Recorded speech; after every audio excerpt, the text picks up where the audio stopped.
take over in the summer? Do you want to wait and see how any interims do? Side through on goal, scoffed his shot, didn't catch it properly, straight at Donnarumma, who's made another save in the opening 7.5 minutes. Brighton playing well, still City 0 Brighton 0.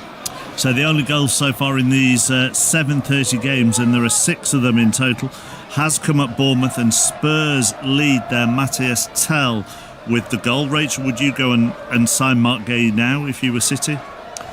Yeah, and I imagine they will do that. The situation they're in, I think the start of the season, they obviously recruited. It hasn't really been that convincing. They've tried to adapt and play a little in a way that leaves them a little more exposed. So naturally, they have conceded a couple more goals as a result of that. But they got to go and get someone that can be commanding. And I think it almost just compounds the fact that Liverpool didn't then get the deal done if he does then go to City. First chance at Everton has come the way of the home side. Sarah Mulkerrins. It has some good work from Jack Grealish down the left-hand side, bringing the ball into the area. The ball was then scooped up across, initially saved, and there was Tim Iribunum. He was trying to scoop the ball into the back of the net, didn't quite connect properly. Still Everton 0, Wolves 0. Going back to, before we let you go, Peter, just going back to talk about United whilst there's a quiet spell in the early games, do you have a name that you would want to take over in the summer? Do you want to wait and see how any interims do or who becomes available, or is there someone that you think, yeah, that's who they ought to go for? I don't think there is an obvious choice now. I would very, very much like the club and the decision makers to take a very, very long think about this and understand where the club is supposed to be, understand what the club is and what kind of person you bring in, who can bring out the values of Manchester United, which is, I know this is not saying that it was always better in the old days, but history very, very often doesn't lie. Man United has been very, very successful over 2 spells, very long spells. And both of those spells, the foundation of that was building from the academy and then adding, the cream on top by signing players like, Cantona, Ronaldo, those kind of players, but building the foundation from within the club. And the thing about Man United, it's just not any other club. It's not. We've been through, we had Louis van Gaal, we had Mourinho, Erik ten Hag. We've had a lot of big name managers in, and it's not worked. And I think the reason it doesn't work is that they come in, they know it's a short period of time that you have in football these days, so they bring in their systems, and their systems don't work at Man United unless you play the Man United way. And Chavez, we're both grown up as Man United fans. We know exactly what that is, even though it's difficult to explain. And I think they should think about that very, very long and hard. Who fits the bill? It's all very well to see all these names being thrown into the hat at the moment. I've heard Thomas Tuchel a lot. I've heard Julian Nagelsmann. I've heard Xavi, Zidane. All of these big, big names. But do they understand Manchester United, or are they big in themselves and they come in with their ideas? And for me, there's been too many experiments, and I think it's time now that we get the right person in and we can look ahead for more than 18. This time it was 14 months, and that for me, I have to say that for me is the most disappointing thing, that we've had Ineos running the club for 2 years, and it's our second manager signing. That's not good enough for Man United. You could argue, couldn't you, Rachel, that over the course of 12, 13 years, they've tried every type, really. So a Premier League proven manager in David Moyes, a sort of leader on a European scale, on a global scale, like Van Gaal and Mourinho, as Peter said, a club legend in Solskjaer, then the bright managers of Europe who have succeeded in that tier below the big five, I suppose, in Ten Hag and Amorim. They've tried every which way. Mm-hmm. And almost, I think that the one person you would argue got more time than most expected was Amorim. And I probably on the back of results, right? Yes. Yeah. And there was numerous times where you felt surely they're going to make a decision, and they didn't. And you thought, well, is this the first time they are going to do that and say we're giving somebody time because we have to try and change the pattern that we're in? As Peter mentioned, I grew up following Fergie and being a big fan of Manchester United as well. And one of the hard things with modern day football now is that it's just changed so much that it does almost feel, with the manager's situation, it's a little bit of a merry-go-round. And I'm not sure enough people understand that Manchester United feeling that Peter talks about, that he feels that he gets.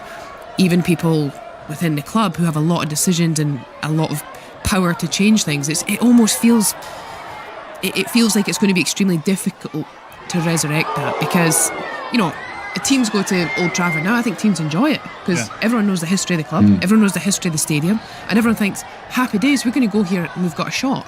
Whereas for so long, I remember growing up watching them, you thought, if the game's at Old Trafford, United will win. Even if they don't play well, you just knew they were like, the teams against them will feel under pressure. Even if they take the lead, there's players in that team that will just need one moment. The last 10 minutes, it will be pressure on, hit the post, hit the bar. They'll just be at them non-stop. And I think that era seems so far away that it almost now is working doubly hard against Manchester United, because they don't have the same confidence, they don't play with that same atmosphere, and teams that come to the stadium as well actually enjoy going there. I think there will be a lot of clubs who feel like they want someone, Shea, who understands their club inside out. And in fact, you know, I've heard in many discussions over the last few days, you know, Arteta, one of the reasons Arteta is cited at Arsenal and maybe a bit more patience was because he was a player at the club. Therefore, with all the names being bandied about, I appreciate we're having this before they've even kicked a ball at Burnley, but if a Fletcher or a Carrick succeed in a certain period, does that give them a chance, or does that make it, here we go again down an Ole Gunnar Solskjaer road for you?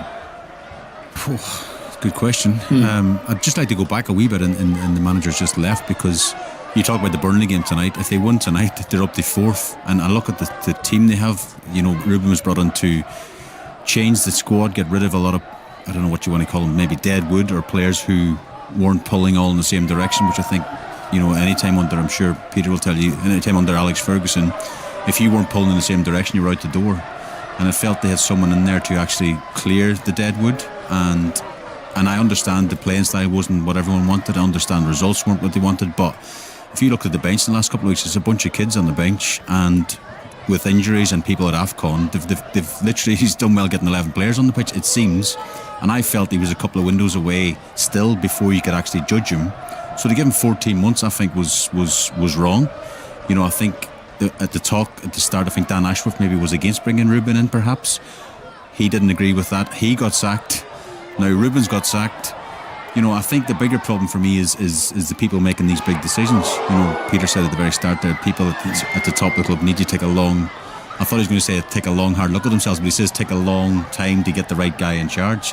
I don't think there's a magic wand. I don't think there's the right person out there, but the amount of money and the amount of wastage that's been at Man United over the last, whatever you said, Chappers, 12 years has been criminal, really, isn't it? And they have to get the next one right, and if that takes time, and if it's Darren Fletcher or Ole Gunnar Solskjaer come back to do well, it'll be difficult for them to change it in the summer, I believe. Let's go around all the games that are going on at the moment. We'll bring you all the goals as they go in, of which there's just been one at the moment. So we'll go to John Southall first of all at the Cottage. Well, we played 16 minutes, Fulham 0, Chelsea 0, Fulham over on the right-hand side. Another chance for Harry Wilson. He has the ball now just on the edge of the penalty area, lays it back to Robinson. Wilson's chance, 22 yards out on the edge of the D. Kenny with the shot, that's blocked. And Wilson's effort from the edge of the D, straight at Sanchez. Liam Rossini, out of interest, is watching on in the Riverside stand, sitting next to Bedad Eghbali, the co-owner, and he'll be watching a Chelsea side with Cole Palmer on the right-hand side. Fernandes is the number 10, which will give him something to ponder. Fulham 0, Chelsea 0. And let's go to Everton, where the first goal has gone in. Sarah Mulkerrins. And the sound of the ground will tell you that it is Everton 1, Wolves 0, and it came from a free kick about 40 yards in from Dwight McNeil. Swung it into the area, got a touch to it, it ricocheted back out, and there was defender Michael Keane able to fire it in. It's Everton 1, Wolves 0. We will we'll just watch a replay of that. Whilst we do, we'll go to Lee Blakeman at Manchester City. City 0, Brighton 0. City starting to find their groove though, Mark. Bernardo Silva's just had a shot from the edge of the area, hard low through a crowd, well saved by Verbruggen. And before that, we very nearly had the headline moment. Foden with a corner, it found Max Allain on his debut with the header near post, but he missed the target. Still City 0, Brighton 0. If you're going to give yourself a chance, Rachel, just going back to Everton Wolves, you've got to defend the set pieces best, haven't you? Sorry, I was miles off my mic there. I just said mine in the finish. Brilliant Yeah, finish, you do. And I think Everton let themselves down, to be fair, at the weekend with how they were defending them, but Michael Keane naturally comes with a threat, and those are the sorts of goals when you're bottom of the league you get to really tidy up on, because those are quite basic things that you can get right. So yeah, disappointing they don't deal with the first phase and second phase gets them. I have absolutely no idea what you're watching, Peter, but the sound effects are particularly... What have you just seen on your telly? I've just seen Michael Keane's Right. goals. Okay. Yeah, I'm with Rachel there. I mean, the way that was defended. I mean, they mark in zones, and it's like they've been told that this is the area you've got to mark. Don't move, and they just didn't. They literally just didn't move. Even though they had two opportunities to, and it was just a little thing, just a little movement would have cleared the ball. Well, when you're down at the bottom, you make mistakes, and that happens. And it was a great finish from Michael Keane, and all the goals tonight. 10:40 BBC One Match of the Day with Danny Murphy and Stephen Warnock alongside Gabby. Chelsea have had a very good chance, I think, at Craven Cottage, although did the whistle go, John Southall? Yeah, the flag was up. It was a corner over on the left-hand side. Santos' effort came off the bar. Caicedo on the follow-up was saved by the keeper. I think was it off his arm? That one's been... Anyway, hit the bar anyway, so it won't matter. And it remains Fulham 0 Chelsea now. Come on, Fulham! Is he mic'd up as well? Who's your friend, John? I know. We are you know what it's like here. We are unbelievably close. But they're a lot more polite there, aren't they? So it should I'm be not so sure, to be fair. All right, this could be a fun night. Selhurst Park, Aaron Paul. Palace 0, Villa 0. Not much to report. Genuinely, it's been had a real lack of chances here. Apart from just now, Will Hughes defence splitting pass. Villa backline static. Brennan Johnson running through on goal. Opted to go right-footed. Good save, Emi Martinez. He should have buried it though. 0-0. Let's go to Brentford. Conor McNamara. It's Brentford 0, Sunderland 0. Brentford have just botched a really good counter-attacking opportunity. Igor Chiako couldn't get the shot away, trying to give it back to Jensen. By then the chance had gone. Depending on results elsewhere, the winner of this one could be in the top 5 tonight. Brentford with the most possession so far, but that's been their first dangerous chance. Sunderland with a Xhaka free kick that snuck under the wall, but was comfortably saved by Caoimhín Kelleher. It's Brentford 0, Sunderland 0. Thiago's just put it across the face of goal. Still 0-0. Yes? Still 0-0. Let's go to Bournemouth, where Tottenham were a goal up last time we were with Chris Wise. And they still are after 21 minutes. Matthias Tell with it after 5. And I say this with a slight air of hesitation, given Spurs' performances in recent weeks. But there's been an element of dynamism about the way Tottenham have come forward tonight. But hold that thought. Here's a chance for Bournemouth inside the penalty area. Hooked away by Van der Ven. That was nearly commentator's curse, wasn't it? Right there. But Spurs have survived that moment. They've had another chance, actually. Romero's header from a tail corner, which he flicked over the bar. Bournemouth putting some pressure on. That's the equaliser. There it is. 1-1. Tavernier's ball. Evan Nielsen's header guiding it across goal. And that dynamic Spurs performance suddenly feels miles away again. Tottenham have conceded. Evan Nielsen with his 4th Premier League goal of the season, and Bournemouth back level. Bournemouth 1, Spurs 1. Brilliant, Chris. Brilliant. Keep me away. Keep me away. Chance for Manchester City at the Etihad. Lee Blakeman.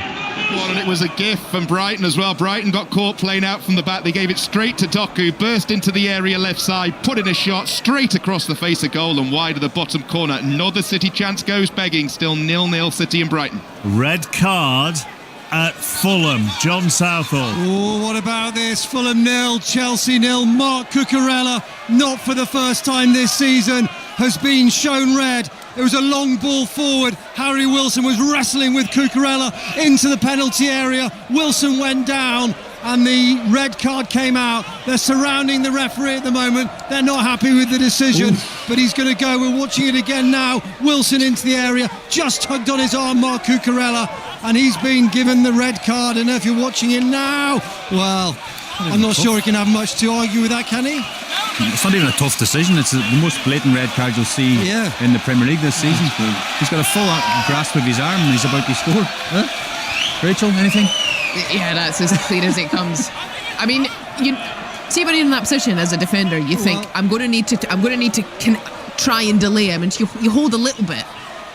You've only got about half a second to hold on to him to try and put him off to get back round, and he just holds on for so long. The protests of the Chelsea players that looked like it was like it'd never been a red card, but when you see the replay, for me it's stonewall. Yeah, well, Mark Cucurella is finally making his way off the pitch. He's not the shyest of footballers, Mark Cucurella, and in his bright orange boots, he's making his way into the corner by the Putney end. It's not going to be a penalty. It's a free kick for Fulham, right on the edge of the penalty area, just on the right of the D.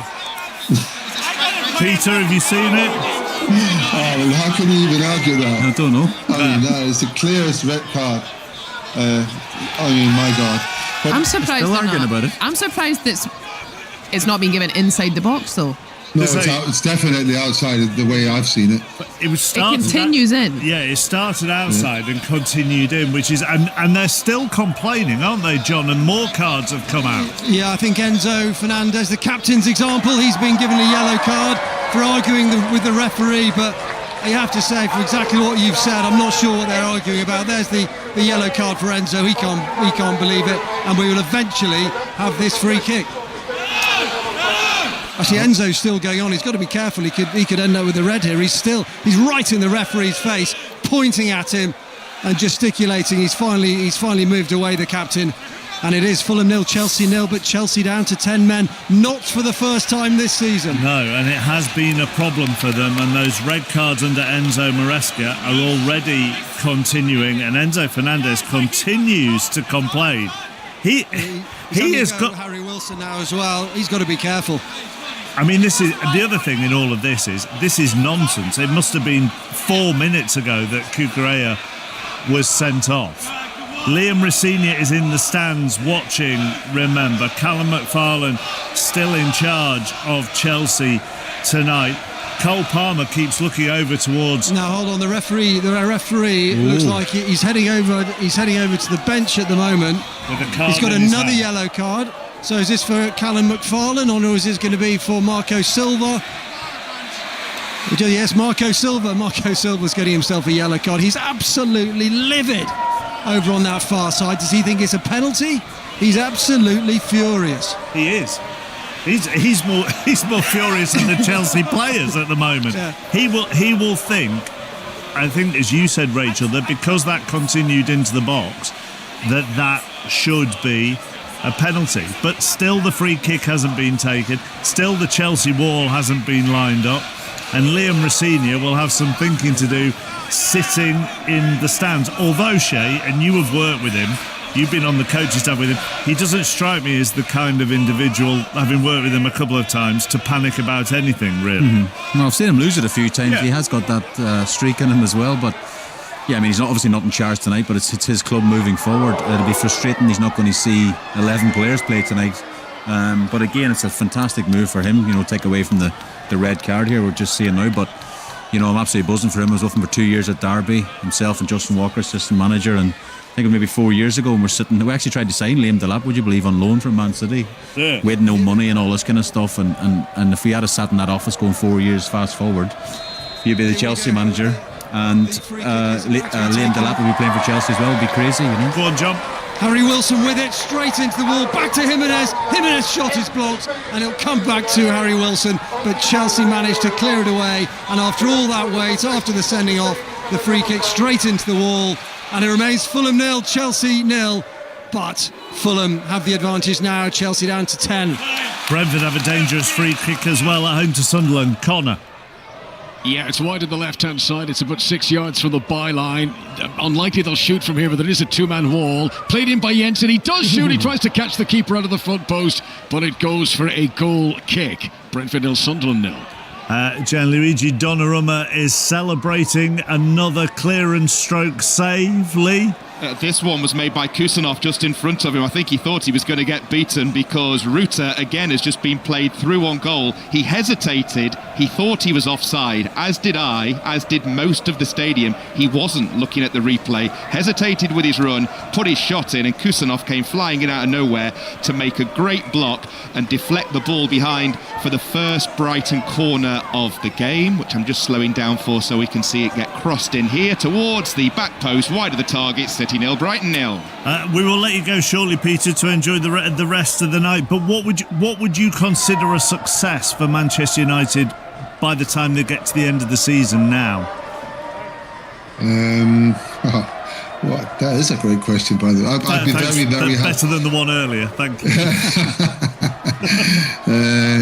No, I mean, I think, we are far off thinking about championships. So I think if we could qualify for the Champions League, it would financially set us out for the next transfer window in a better way.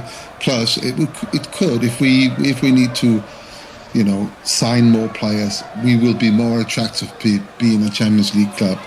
If I'm honest, Mike, I just want to see progress. I want to see the players being happy playing. I want to see them fight. I want to see them go for the second and the third and the fourth goal if they get one up. I don't want to see them defend. I don't want to see them protect a one-goal lead. I just want to see, the players go out there and express themselves, and hopefully that will carry some wins with them, and hopefully that will be, one of the top spots. Lovely to see you, Peter. See you soon. Thank you very much for coming on for this hour. Peter Schmeichel with us. Thank you very much. Have a good night. You too. What did you see, Shay? Just Michael Keane nearly scored again at Everton. There was a Norris set play from a wide free kick, and he's jumped above everyone else, headed off the postmark. You missed on the big screen. Well, I was just saying goodbye to Peter. Sarah Mulkerrins is at Everton. I'm not sure we need an update now after that. Sorry, That's exactly it. But it is interesting because Wolves are giving away free kicks in dangerous areas. That's the third one that Everton have had out on the left-hand side. And as soon as it was given away, I was like, there's another opportunity. And Garner it was who took it this time, swung it in, and there was Keane just a couple of yards out. There was nothing that Jose Sa actually knew about the ball coming towards him, but he did get his body in front of it. So Wolves just have to tidy up that defence, not give those free kicks away in dangerous areas. Everton 1, Wolves 0. Okay, let's go straight back to Brentford, where there has been a goal. Which way, Connor? It's gone to the home side. Brentford celebrating another Igor Thiago goal, his 15th in the Premier League this season. Only Erling Haaland with more. I think this will definitely be looked at by the VAR. It seemed tight in terms of offside as it was played through to Igor Thiago, but maybe he's just been onside and timed that perfectly. Runs into the penalty area, glides around the goalkeeper, and calmly side foots into the back of the net. Looks like this one's going to stand. Brentford 1, Sunderland 0. Okay, we'll talk about Igor Thiago in just a moment once we've confirmed that that's stood. Let's just confirm how many cards were shown in the Cucurella sending off incident. Well, it was 3 yellows and 1 red for Chelsea. So the yellow cards, Palmer, Tosin, and as we said, Enzo Fernandez got the yellow. Mark Cucurella got sent off. Liam Rossignol watching on from the stands. Welcome to Chelsea. Never straightforward. Fulham 0, Chelsea 0. And Marco Silva booked as well. And Marco Silva got a little yellow as well amongst all of that. Igor Thiago's goal for Brentford. That bloke's there again. Igor Thiago goal at Brentford stands 15 for the season. Now there are 2 things there. One, Rachel, he's 4 behind Haaland. The other thing is he's 6 ahead of anybody else. Yeah, incredible. 6 ahead of Semenya. Incredible. And Brentford seem to just have this way of they just seem to find these players that so many other clubs, how many teams in the Premier League right now are sort of short of that number 9 that you're saying, can they get goals in the Premier League? And everyone thought of Brentford, that was going to be really difficult for them. They lost the 3 players who contributed to almost 75% of the goals they scored last season. Thiago, off the back of what was a tough injury as well, is flying. I mean, you would have to expect, which is something that sounds quite crazy, that he will be in the Brazil squad if he's fit and available.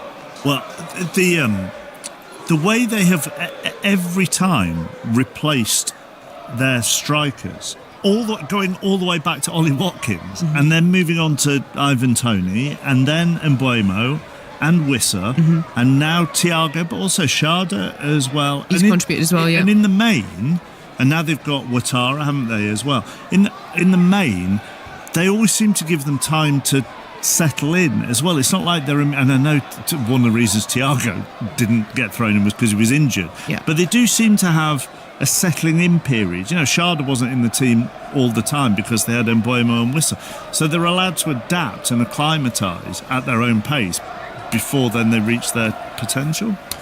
Which I think helps almost potentially mentally more than anything, because I think a club like Brentford, it's very well known that it's about, there's a structure set up, there's respect for the club, there's respect that it's about the community, it's the history of it. Being a Premier League side is something that the club are very, very proud of, and I think that humility about the club is a massive influence just day to day. And when you watch them play, they play wonderful football, they've got a brilliant style, they've got a brilliant work ethic, and the chances they create from that are remarkable. And to do it, as you say, with so many different players season after season is something that's just a huge testament, and there'll be many clubs who would love for just an ounce of that. One of the you talk about him being Brazil's number 9. We had Tim Vickery on the Monday Night Club a few weeks ago. He said one of the biggest issues is a lot of Brazilians have a problem with the clubs that certain Brazilians play for. So if it's not, even though he's doing exactly what he's doing, because it's not perceived as a big club, then they question the selection. Would Richarlison get picked on the back of that? Then is that a bigger club? Don't try and get. I'm only asking you. And I asked Tim, and I can't remember what the answer was. I almost think, though, in this instance, that almost strengthens the argument that if you're saying, okay, we don't see that as a particularly big club, to be the second highest goal scorer in the Premier League actually is, that almost is like a double bonus. What I would say on the Brentford front, I've been down there twice this year, doing a couple of different things, and the structure. Nothing bad. One was interviewed. Half-time raffle. One was interviewed Kelleher, and one was with Keith Andrews. But again, you talk about, we talked at the top of the show about Man United and the structures and the powers that be behind the club. They have got all these people in place. It's a fantastic run football club. It really is. And we said before, like, they lost all their goals, they lost their captain, they lost their keeper, they lost their manager, and they've gone on again this level, another level it seems, and it's a credit to the whole sort of setup at Brentford, what they've done. And Thiago, 15th goal of the season is unbelievable. Wolves appear to be hanging on a little bit at the moment. Is that fair, Sarah Mulkerrins? Absolutely fair, yeah. Just another really good opportunity for Everton. James Garner, just with some really nice footwork on the edge of the 18-yard box, brought it in, turned, twisted, got a shot away. Jose Sa saved it but dropped it, but then eventually a Wolves defender was able to clear it, but it took another more iterations of play before they were eventually able to clear it, and they now have the ball in Everton's half. It's Everton 1, Wolves 0.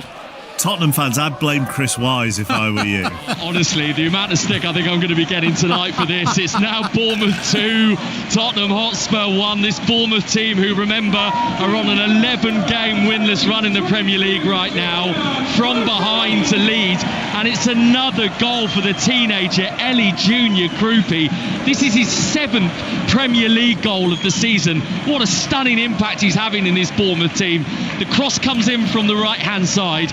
I'm just intrigued to know whether Antoine Semenyo, as it comes across, gets a touch on this to divert it to Senesi, who's the player who turns it back across goal for Junior Krupi to put it in. Because if he does, there's a possibility that Senesi might be offside. But we'll come back to that. For now, it is Bournemouth 2, Tottenham 1. Yeah, that's going to take a little bit of forensic VAR, you would have thought. So it might take a little while to decide whether that is a second goal for Bournemouth. Let's go back to Craven Cottage, where in a couple of occasions Chelsea players have looked to try and make this 10v10, John Southall.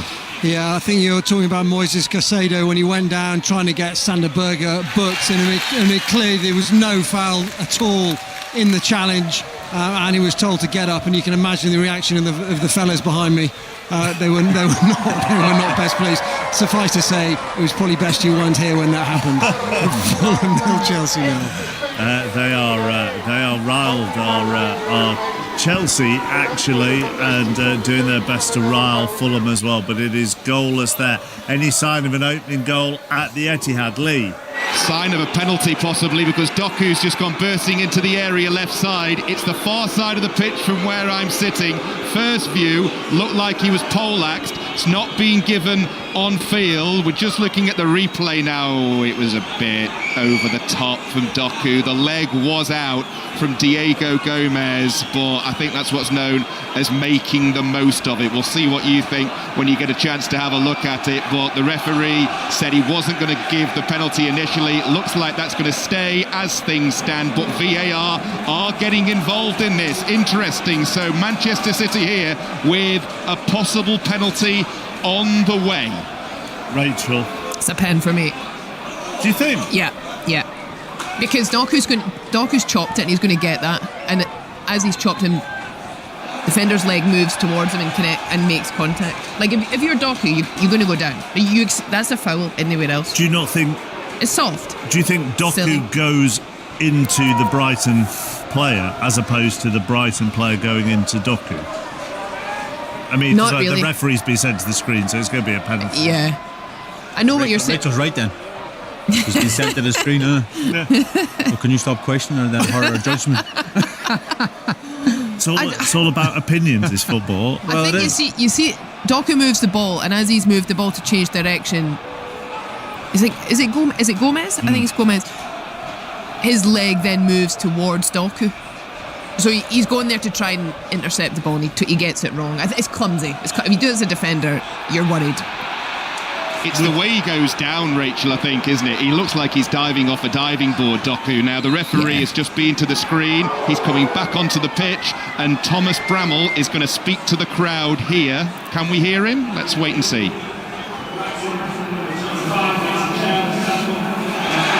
Careless tackle, penalty given here at the Etihad for a foul by Diego Gomez on Jeremy Doku. Now, there's still lots of argy-bargy going on around this, lots of debate, so you might want to chat between yourselves, because it's going to be a couple of minutes, I reckon, before we get this penalty taken. But it has been given. Gomez on Doku, City penalty, and Pep Guardiola not happy with something on this near side with Fabian Herzler either. So debate on the side of the pitch, debate on the pitch, and now what's going on? A yellow card has been shown to Pascal Gross, is that? Yes, it is. Not quite sure why. Erling Haaland, though, is the calmest man on the pitch. He's just let everybody argue between themselves, pick the ball up, and now he's about to put it on the spot. So Erling Haaland has failed to score in his last 3 Premier League games. He's never started 4 league games without scoring a goal. So this is a big opportunity for him here. 20 for the season in all competitions, 19 of those in the Premier League. It is more interesting to follow the game. To our right, it's going to be a short run up on his left foot. Haaland scores! 20 in the Premier League this season. He had to wait for that penalty. Lots of debate around it. Brighton players not happy. City fans ecstatic. That's come against the run of play, that as well. But it's City 1, Brighton 0. And actually, Lee, they needed that a bit, didn't they? Because Brighton had given as good as they got. Just before Doku went down, Mark, as you were coming to me, what I was about to say was, if City do take the lead in this game, Brighton are going to be gutted, because Donnarumma has made 2 cracking saves to deny Gross and Kadioglu, and then Ruter's been denied with a great block when through one-on-one.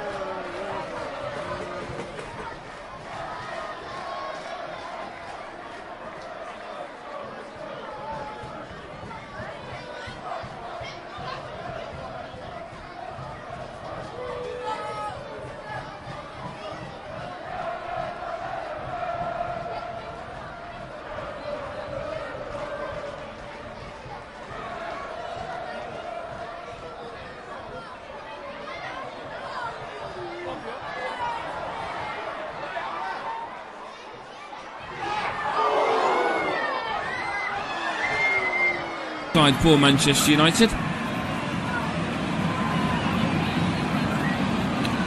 Luke Shaw goes this back towards his own half, and then to Casemiro, and all the way back to Heaven.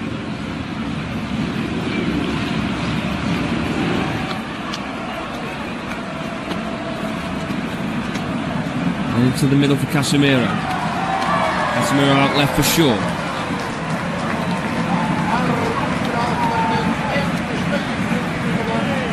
Back to Heaven down the left hand side. Who gets there and beats his man, but he's tripped and wants a free kick. Nothing given. The goal kick in the end for Burnley. Again, Martin Dubravka will take this to his left hand side before taking. He was in goal for the reverse fixture when Manchester United walked out 3-2 winners at Old Trafford, only through a 97th minute penalty from Bruno Fernandes. Plays the short out now to Kyle Walker. Switches this over to the left hand side towards Mabry. Mabry heads this on, but again out of play, and a throw in for Manchester United, this time out on the right hand side.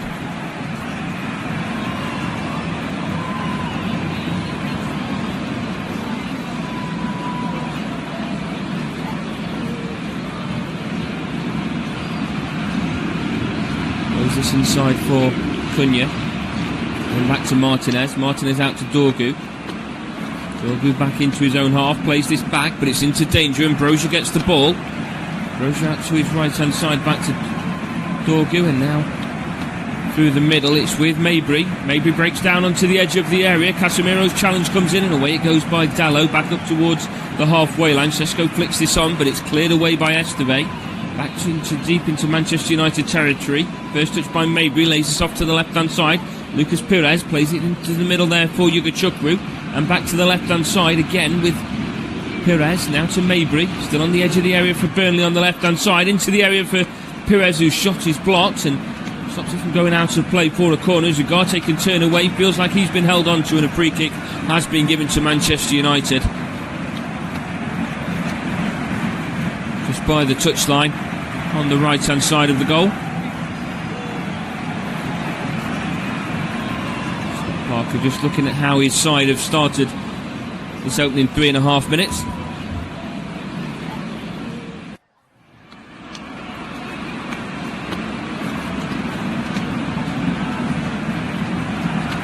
Promotion last year.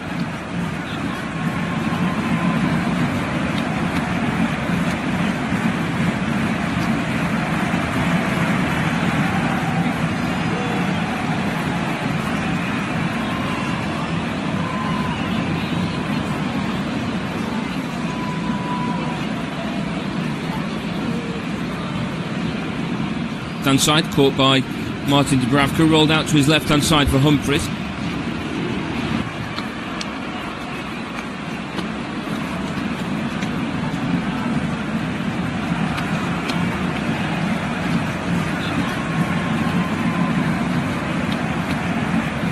Chased down by Dalot, won back by Heaven.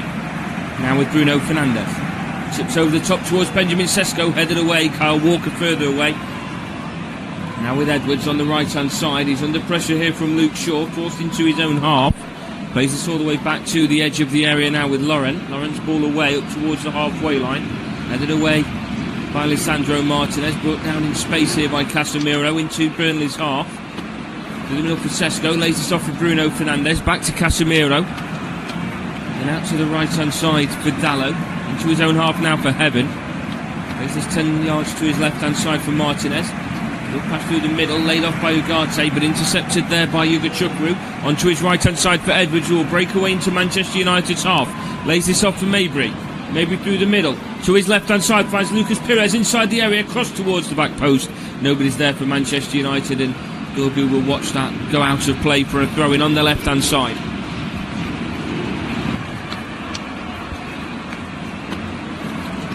Nice counter attack and breakaway for Burnley. Manchester United having to rush back in numbers after losing out on possession in the midfield area. And there's just maybe he'd been fouled in the build-up. Moved away from referee Stuart Atwell. Shaw now with the throw-in on the left-hand side, about equal with the 6-yard box. Down the line it goes, flicked on by Ugarte, brought down by Sesko. Heads this down now for Bruno Fernandes. He gets the ball in the end from Casemiro after the intercepted pass from Benjamin Sesko. Now out to Dalot. Dalot back across the middle, dangerous pass, but Martinez gets there first. Out to his left-hand side for Dorgu, inside of Manchester United's half still. Now to Luke Shaw, inside to Ugarte. And now across to Heaven, outside of the area, but only just. Now to Dalot, under pressure on that left-hand side. Now to Matheus Cunha. And he plays this back inside for Casemiro. Outside of the centre circle, still options to his left. Not many to his right, the channels are being marked out by Burnley. He gets the pass off to Martinez. Luke Shaw's making a run down the left-hand side. Now to Dorgu. Now Ugarte out to Luke Shaw on the edge of the area. Pulls this back. Sesko lays it off. But Edwards gets the clearance. It's still with Dalot on the edge of the area. He's waiting for the overlapping run. Cunha wasn't aware of it. Plays it back now to Casemiro, whose scooped effort goes into the stands. And another goal kick for Martin Dubravka and for Burnley.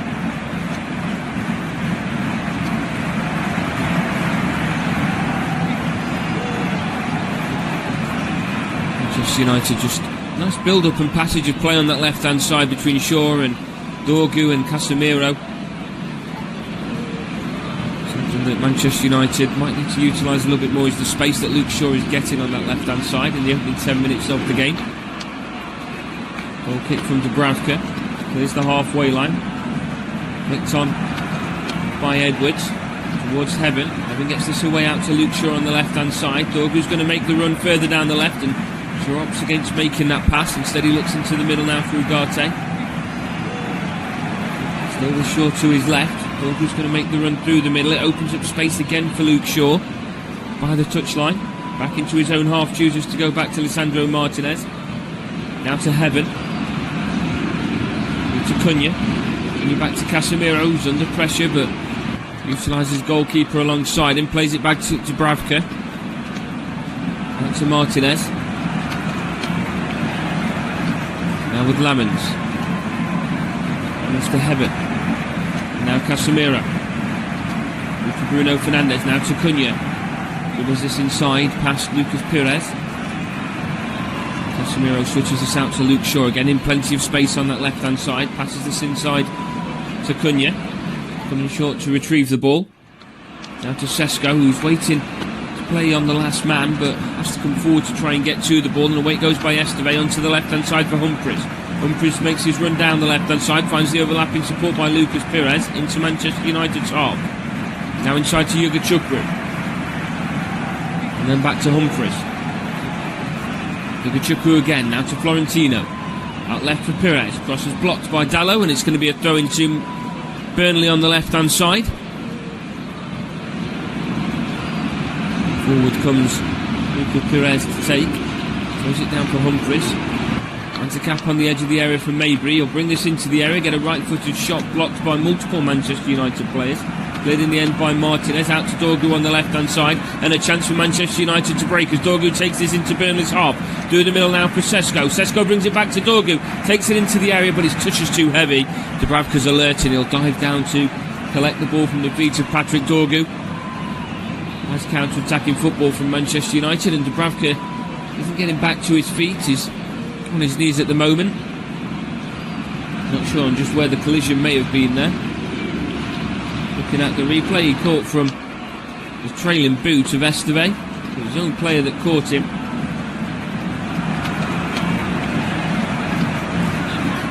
Looked like, if anything, it was just a slight catch from the shin on the top of the head, and I imagine Dubravka will be able to continue without too much of a concern. In fact, we won't even need the physio to come on as Stuart Atwell drops the ball at the feet of Martin Dubravka. We'll pick the ball up in just over 10 minutes here at Turf Moor. We're able to continue. We'll score Burnley 0, Manchester United 0. If you are just joining us, thank you very much for choosing Flash Score as your unofficial coverage of the Premier League this Wednesday evening, as Martinez plays the ball back to Lamens inside his 6-yard box. Now to Aidan Heaven. Forward to Cunha. Has to go back towards his own goal with a pass to Dalot. Now to Sesko. Sesko's poor pass is intercepted by Yuga Chukwu. Now to Lucas Pires, still on the left-hand side, support through the middle. Lays this off for Mabry, and back it goes to Yuga Chukwu again. Switches this out to the right-hand side for Kyle Walker. Under pressure from Dorgu.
It was very flat. It feels a lot better tonight. Still goalless. So they're still playing at Craven Cottage in that 7:15. How has it begun at Turf Moor? Let's go back to Chris and Michael.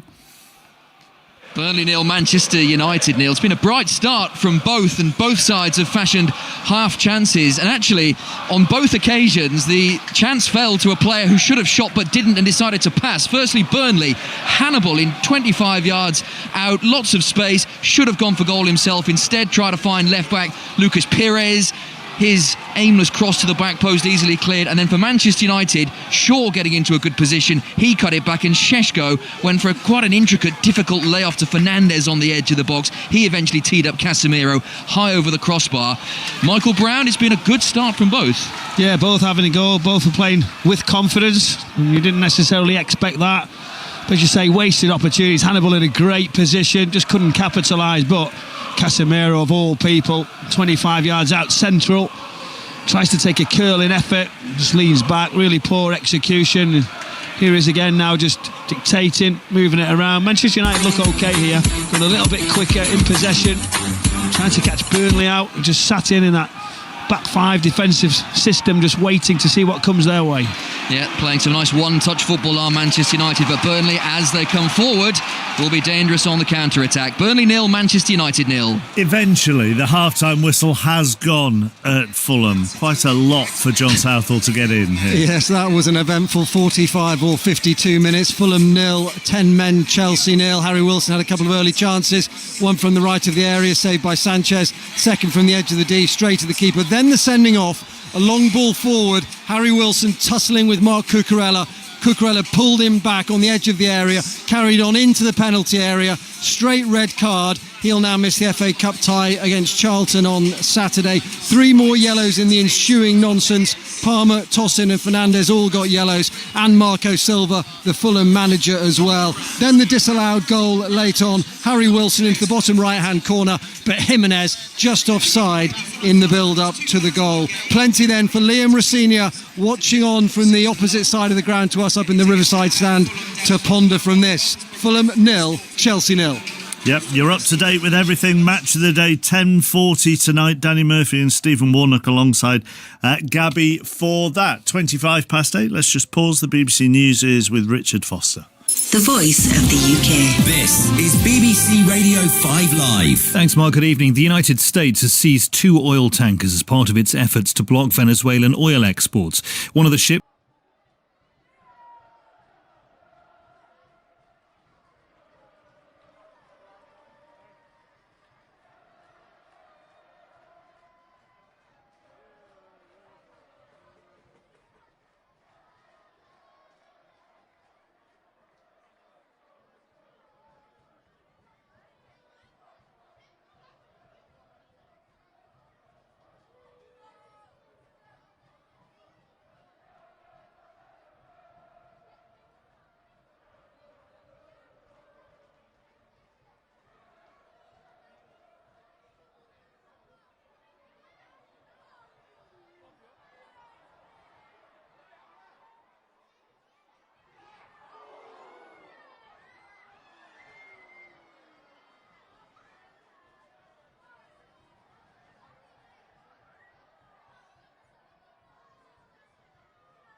had one attempt on goal which went over the top of Nick Pope's bar. That was a header from a free kick, so not too much in the way of goalmouth action here at St James's Park, but it is being played at a good pace. There's a good atmosphere, as there always is inside St James's Park, as Joel Linton is bundled over just outside the centre circle, which will be a free kick to Newcastle. But Leeds probably started the brighter of the two teams. They are on that 7-match unbeaten run in the Premier League, looking to make it 8 here tonight. It was a goalless draw between the two when they met at Ellen Road earlier this season. It does not feel like we will have a goalless match here tonight, but hopefully that's not famous last words. And it is not goalless at Turf Moor. Chris Coles. Burnley are in front. Burnley 1, Manchester United 0. They'd been having a good spell, knocking the ball around really nicely. Bashir Humphreys will take the credit, albeit his shot from a tight angle takes a huge deflection off Aidan Heaven. Humphreys on the left-hand side of the area. He's definitely crossing, and Heaven, with his outstretched right foot, deflects it into the far corner of Senny Lamon's goal. And Michael Brown, change of management for Manchester United, but the same old problem, conceding goals away from home. I know, but we've got to get, I mean, that is a really bit of luck, isn't it, for Burnley? Very unfortunate. You see Heaven come across there, just the outside of his left foot. You've got to really square up, try and get your body shape in the right position. That leg's just hanging out. He deflects wickedly, right, looping over to the goalkeeper into that far top corner. You can't do anything about it, but you must go with runners initially. Humphreys just goes all the way and nobody goes with him. And Aidan Heaven under pressure now from Hannibal, who goes back to Lamons, who is under pressure and clears. Burnley have their tails up and they have the lead at Turf Moor with 14 minutes played. Burnley 1, Manchester United 0. Newcastle have had a goal disallowed as well in that time, Ailey. They have. Fabian Schär thought he'd headed the, well, his header initially was knocked out of the hands, dropped by Lucas Perry, but when we saw the replay, you can see an arm off Fabian Schär just catch the goalkeeper's left arm. I don't know how much contact there was, but Perry drops the ball and Schär just knocks it into the empty net, but it was given on the field of play. VAR had a quick look, agreed with the referee, and there did seem to be contact with Schär and the goalkeeper, and I think every time that would be given in the goalkeeper's favour. The Newcastle fans, as you can imagine, not amused. Fabian Schär pleading his innocence, but it was chopped off, disallowed, so it is still Newcastle 0, Leeds 0. On the goal that Burnley has scored, from a Manchester United perspective, there's not a lot they could really do there, is there? I disagree. I think it's very poor defending. Yeah. And this is where I think there is an element of the players need to take responsibility, because the reason it comes off Heaven, and it's unfortunate, but the reason it comes off him is because he doesn't really want to be out there. Because if you're a centre-back, your job in a 4-2-3-1, you're a centre-back, your job when the ball goes wide, which is an overlapping run, full-back's crossing it in, your job is to be central. But Heaven knows a midfielder's not tracked and Dalot's stayed high. So he's half and half, which is why he ends up then being in a position where the deflection appears unfortunate. But that scenario is sort of one of those basics of how to defend when the other team has the ball in your defensive third. It's just a poor goal. There's an element of misfortune in the fact that deflection happens another 99 times and it doesn't go in the far post. But it's basics of how you move collectively to limit these opportunities. Yeah, I agree to a certain degree, but I think the end part of the deflection obviously could go anywhere, Chappers. That's the thing off Heaven. But then again, you look at the system they've been playing all season is free at the back, and he's a right side of centre half, and naturally we go across. Now you're asking a young kid within 2 days to understand a new system, 4 at the back. Well, he's been coached all season a different system, so you got to give him a wee bit of what's the word I'm looking for? Leeway. That's the word I'm looking for. Couldn't find it. A bit of leeway for Heaven, and again, I think it's really unfortunate where it's ended up in the back of the net. It could have went anywhere, but again, I think when Man United, obviously, and there's a quick picture of Barada and Jason Wilcox after the goal went in as well, so frustration all round for Man United. I was going to ask that question at some point, which is, we spent so long talking about Ruben Amorim needing time for his team to adjust to playing a back three. Mm-hmm. Is it valid to then ask the question the other way? Are they going to take a bit of time going back to a back four? Possibly, but you'd expect less time, because there's a lot of players there that will have spent much of their, young players, much of their academy development, and more senior players, much of their professional career playing in a system that looks more like the one they've opted for tonight. So that example that we just saw, I probably am being a little bit harsh. There's habits that are going to still be there, and players make, you're asking lots of players to make decisions constantly all the time, so little habits will come out.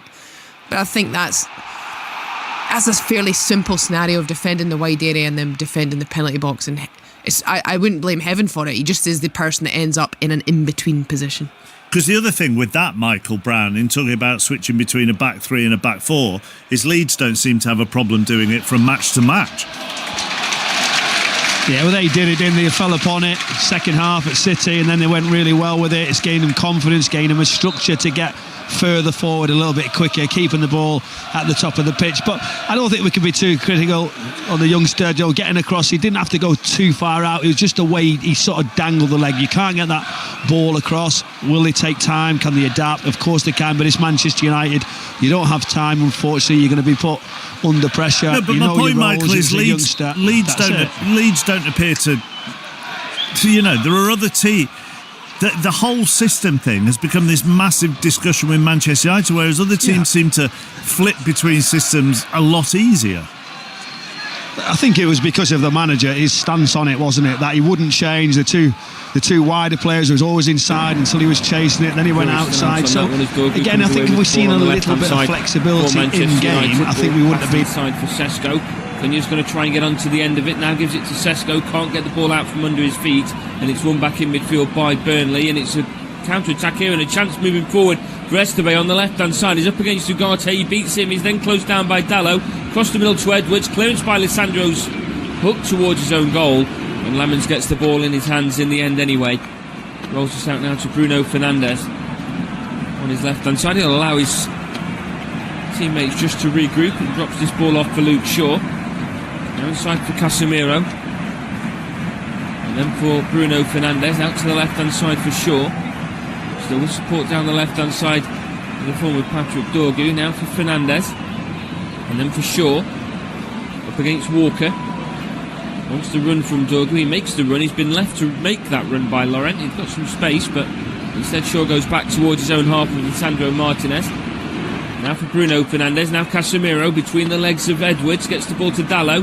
Back to Fernandes. Now for Dallo. Can't get his shot away. And Manchester United have won themselves a free kick in a very dangerous position as they were just ping-ponging the ball around the edge of the area and hoping that it fell in their favour. Chukwu's tackle in the end on Matheus Cunha is the one that's won Manchester United a free kick, and it's the right decision by the referee. He was right in front of it, got a good view, good angle on just what was happening. Lined up to take this free kick upon his return. Manchester United's captain Bruno Fernandes. Casemiro just steps away from the free kick.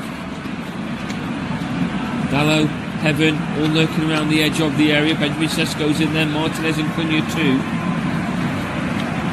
Fernandes perhaps lining up to have a shot away.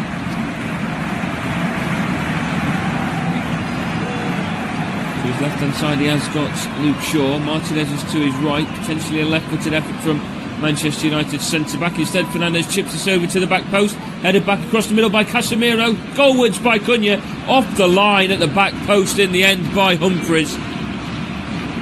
Puts this behind for the Manchester United corner.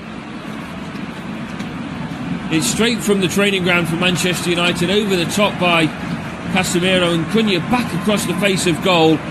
Martin Dubravka couldn't scurry himself to his left hand side quick enough, and Humphreys, who's contributed to one goal at one end, denied Manchester United of a goal at the other. Corner from the left hand side over towards the back post. Hesitant run made by Dubravka. Shot from Sesko. Falls in the end to Martinez, who diverts it goalwards and puts the ball away. And a free kick has been given in favour of Burnley. We will have a VAR check as Stuart Atwell is confronted by Bruno Fernandes, and in the end Humphreys too. It's Lisandro Martinez that was poaching on the edge of the 6-yard box to divert it goalwards.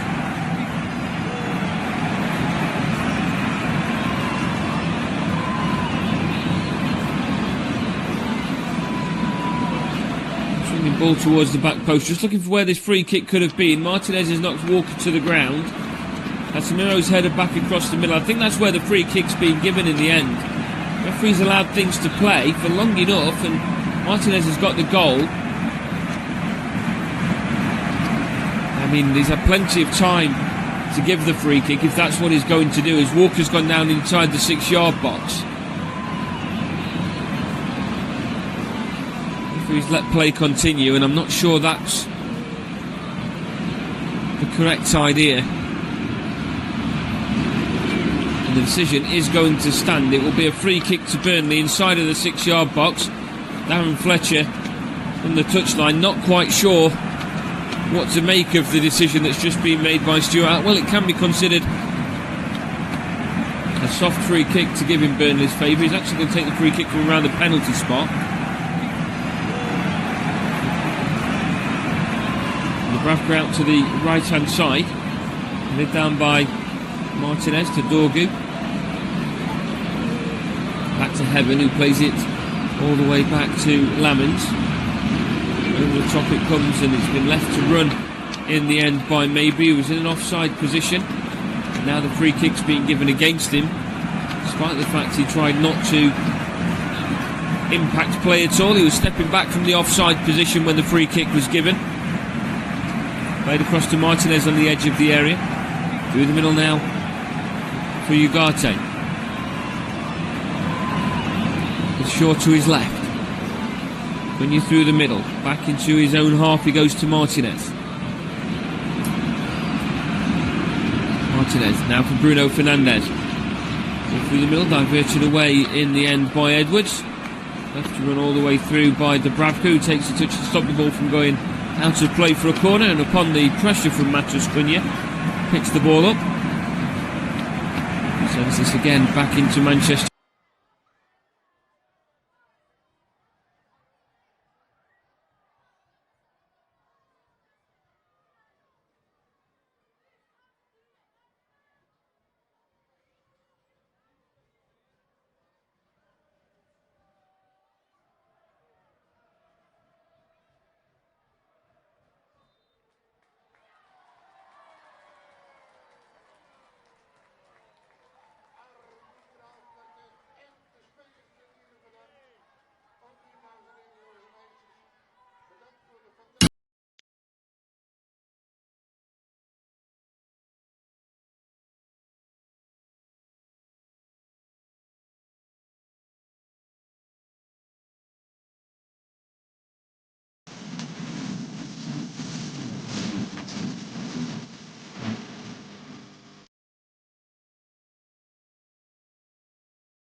On the home side, 31 minutes gone here at Turf Moor. Burnley 1, Manchester United 0. Dubravka on the left hand side of the 6-yard box to take the goal kick, again deep into Manchester United's half, headed away by Heaven, going to be chased down by Esteve.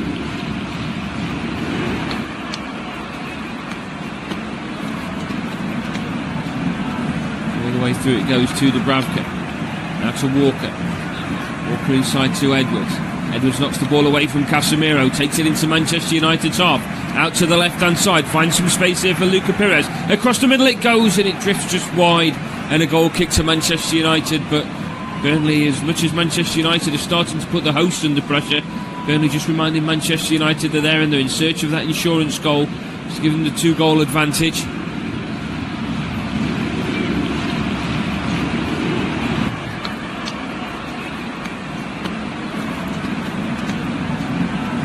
Lemons will take this goal kick and plays it out short to Dallo on his right, now inside to Casemiro, and then back to Heaven, across the middle to Lisandro Martinez. It's Luke Shaw to his left hand side, so to his right is Aidan Heaven, instead goes through the middle. Ugarte's under pressure there from Florentino. Heaven gets it back and out to the right hand side for Dallo, and then to Heaven. Heaven lays this off for Dallo. Casemiro. Out to Heaven, who's nudged in the back and wins a free kick inside of Burnley's half. Still out on the right hand side, and Luca Perez steps away.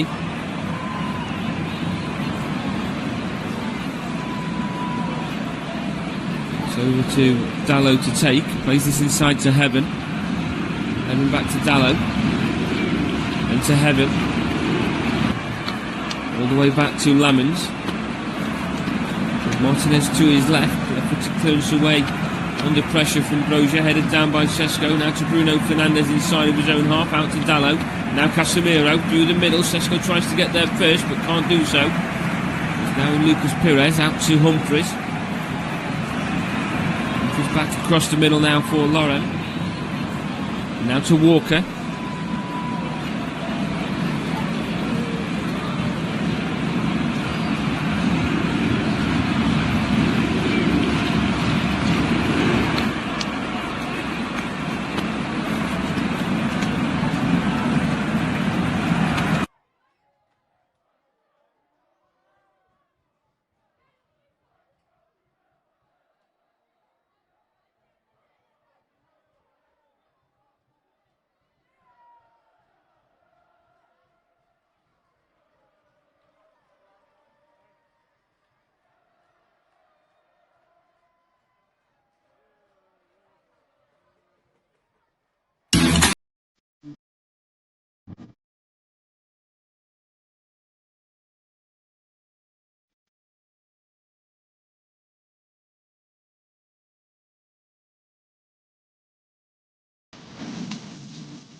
fantastische ondersteuning van het elftal.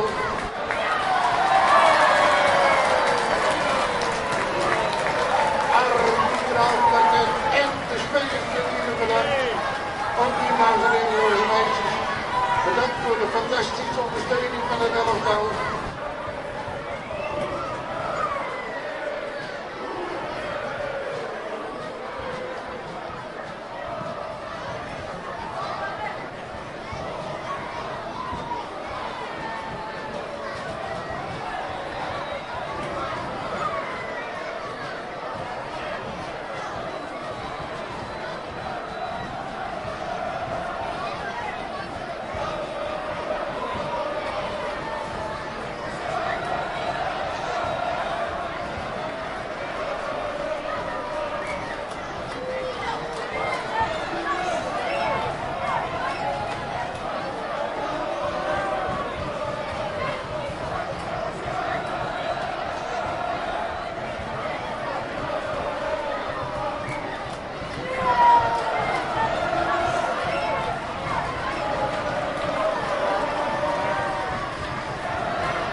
ondersteuning van het elftal.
Bedankt voor de fantastische ondersteuning van het elftal.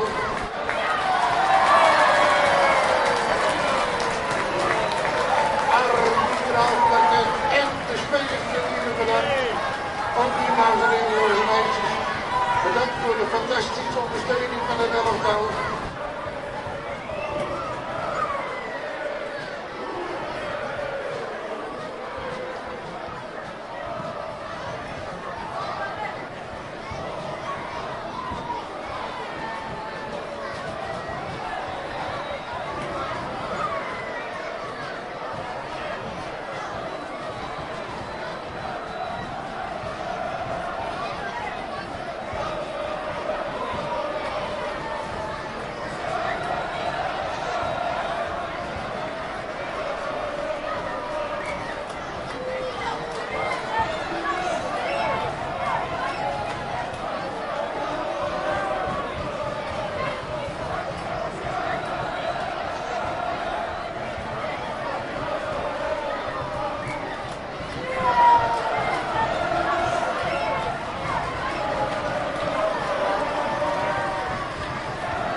En de spelers natuurlijk bedankt. Ook die dames en heren, jongens en meisjes.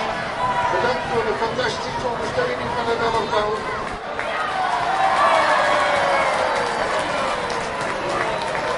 Arbitraal en de spelers natuurlijk bedankt.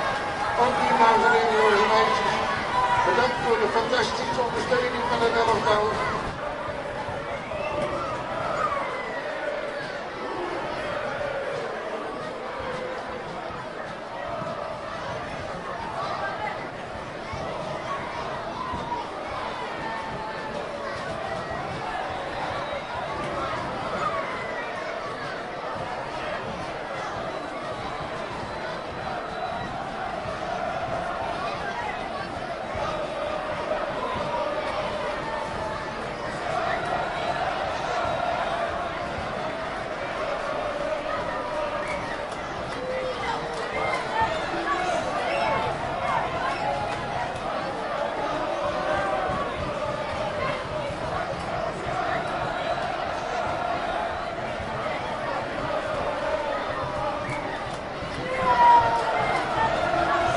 us who have grown in momentum, play different styles. We've got team, Sunderland not doing well tonight, but they play a system that's different to others. They've had success. Brentford have grown. Bournemouth have been in a bad run, but we know they're capable of good football. Villa have had a remarkable... So this is the season we're having where anyone is capable of getting a result anywhere. Well, it's also a victory for well-run clubs, isn't it, really, in the main, with a lot of these who are doing well at the moment. There was a potential penalty at Bournemouth. But, Chris... Tottenham have been given the penalty initially by Darren England, but Darren England is now going to the screen. He's been asked to review the footage. Mickey van der Ven won the penalty, one of those brilliant van der Ven runs from deep with great power into Bournemouth's penalty area. Brooks is the first. There's 3 Bournemouth players round Van der Ven. Brooks is the first one who sort of lunges behind Van der Ven. Doesn't really make any contact, but almost sends Van der Ven slightly off course. Van der Ven then collides with James Hill, and at that moment, and if that is the contact that the referee's seen as the potential penalty, I think Van der Ven's almost falling into James Hill rather than James Hill fouling Van der Ven. So there is quite a strong possibility, I would say, and I don't know what the panel think of this, that it gets overturned here.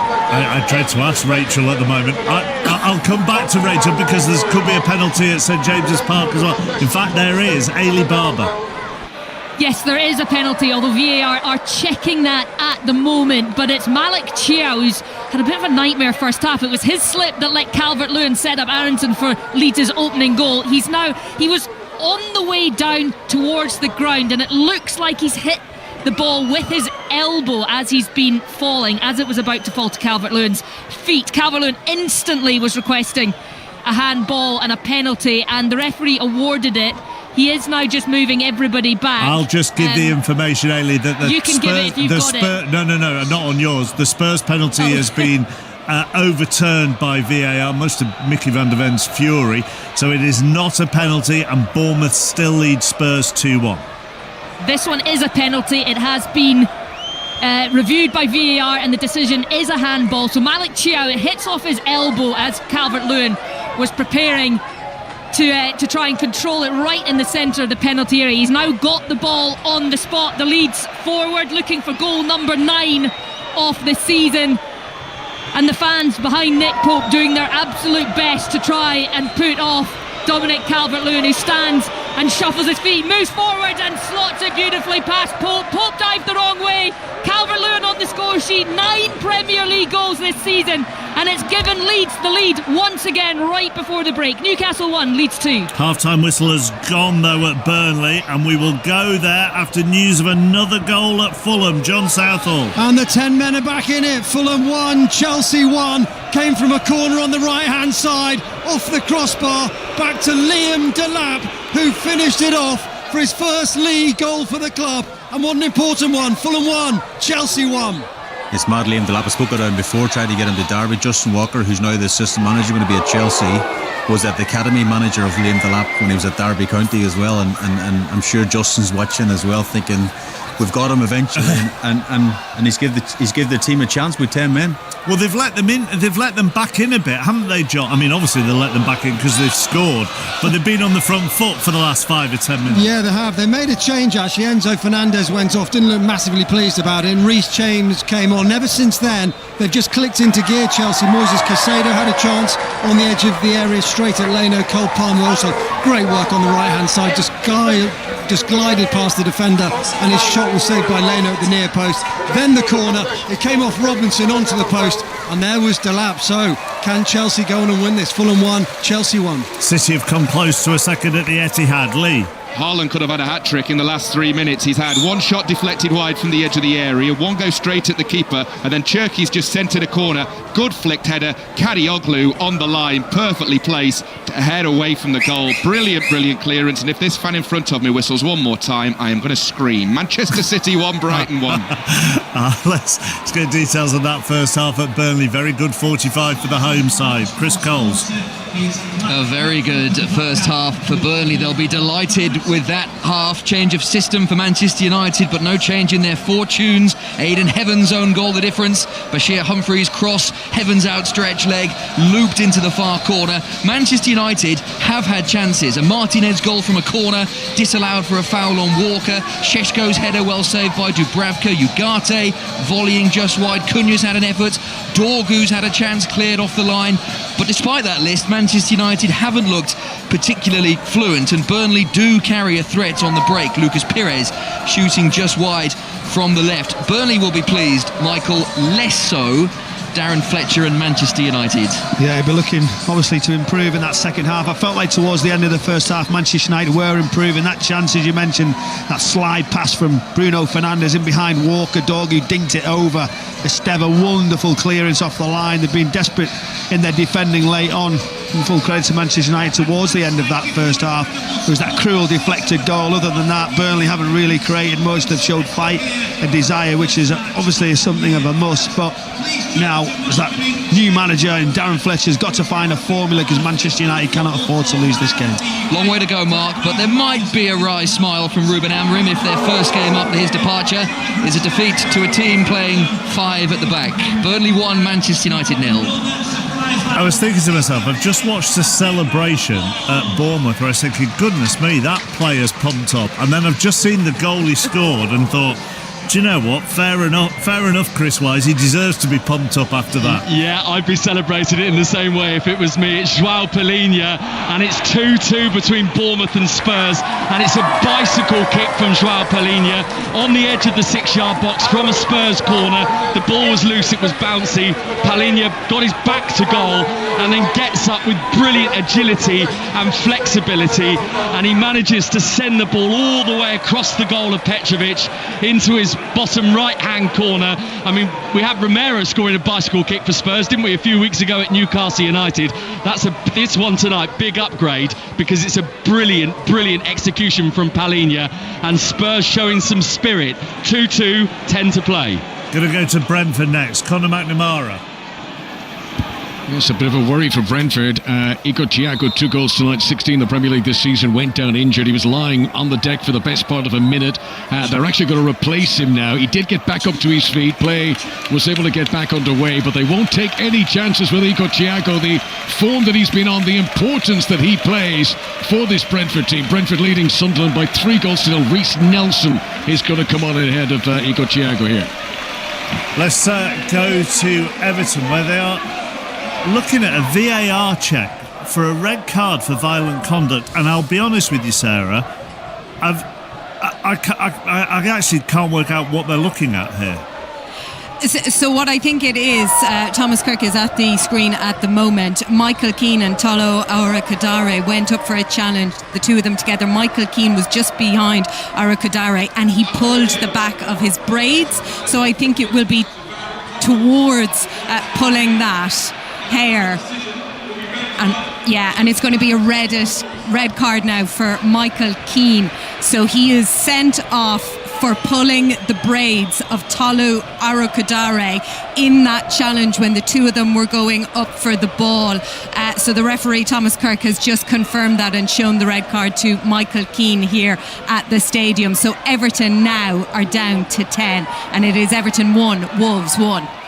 So Everton are down to 10. We'll wait for another replay of that, and they are level at 1-1. It sounds, Sarah, they've just shown it on the big screen. I think, I was looking down at my own notes, so I'm not entirely sure, to be honest, if they have shown that on the screen. But there's boos all around. The Everton fans do not agree with that decision. Some remonstrations from some of the players on the pitch, unhappy at that decision, and the fans here, as you can hear, unhappy as Michael Keane walks down the tunnel. He has been sent off for that hair pull on Tolo Arakadare. A red card for him. Everton 1, Wolves 1. Big chance for City, Lee Blakeman. Oh, massive chance. And if you Brighton, the 2 players, when you give the ball away in your own penalty area, you don't want to be involved for City. Cherki and Haaland. It was given straight to Rayan Cherki. Thought about shooting himself. Teed up Haaland, 10 yards out. didn't catch it right, but it was still a good save by Verbruggen, dropping to his right to keep it with 10 minutes to go. City 1, Brighton 1, and here's a chance for Haaland again, into the area, on the turn, hits it into the side netting. Haaland has had 6 chances in the last 10 minutes and somehow still has just that one penalty in the first half to his name. David Moyes is fuming, Rachel, isn't he? He is. I mean, Michael Keane does have the hair in his hands. Yeah. It doesn't look like he knows that. Is No, what he's it holding. doesn't. No, it genuinely doesn't. And yes, only he will know. It's really weird because they go up for a header, and as they come down, he has the braid in his hand. Yeah, because it's not. It's not like a. It's not a yank, is it? No, I wouldn't have said so. And he looked bemused in Michael Keane, and David Moyes looks furious. We are going to. We're back to you, Aaron. Palace 0, Villa 0. I'll tell you what, Brennan Johnson looks good in a Crystal Palace shirt, you know. He's really taken to life well at Selhurst Park here, commanding that right-hand side, beating Ian Martin just now, getting round the back of him, playing a gorgeous ball across the face of goal. You would have put your money on Jean-Philippe Mateta to stretch and tap it home, but he was inches away from it, and the ball just rolled away past him and Marco Biza and away over the other side. It is Palace 0, Villa 0. Unai Emery cutting a very, very frustrated figure on the sidelines, chastising every single decision his Aston Villa players get wrong. And I'll tell you what, he's making the changes as well. Bogard, Marlon and Buendia on, as well as Ian Martin at fullback. 0-0. Can we get a goal? Can we get a fifth at Bournemouth? Chris Wise. And if there is to be a fifth, it looks right now like it's going to be Spurs getting their third of the night, 2-2. But Petrovic has just made a brilliant save, the Bournemouth goalkeeper. Another Tottenham corner, causing a bit of chaos. Romero on the end of it, nodding it across for Van der Ven. It was destined to go in. Here's Richarlison in the Bournemouth box, trying to get it away from Hill. Shoots left-footed and Hill gets himself in the way. That Van der Ven header, it was clawed at by Petrovic. It's a really good save by the Bournemouth goalkeeper, but the home side now looking a little tired, and Spurs beginning to believe they might be able to win this. Bournemouth 2, Tottenham Hotspur 2. This is a cracking game at Fulham, and a side has gone ahead. John Southall. It's Bedlam at Craven Cottage, because Fulham 2, Chelsea 1. Harry Wilson's at it again. Brilliant finish, guided the ball into the bottom left-hand corner, and Fulham lead Chelsea by 2-1. Shay? I knew Harry would score. Is he going to be offside now? Is there a check, anything going on down there? No, I think we're looking at it again. I think Jimenez was offside initially, but brilliant. He brought the ball down and then guided it into the bottom corner. What a goal that is from Harry Wilson. We said in the first half, he's in a brilliant, rich vein of form at the moment, and that is such a good goal. That's his weaker right foot as well. Yeah, keep look, it down just into took a the little corner. deflection off Reece James on the way in. Brilliant finish. But that's since the beginning of November, 9 goal involvements, 6 goals and 4 assists, and that's an absolute beauty. Marco Silva looks a lot happier than he did earlier on when he was getting that yellow card. In the midst of all of this, the half-time whistle went at Newcastle. Ailey.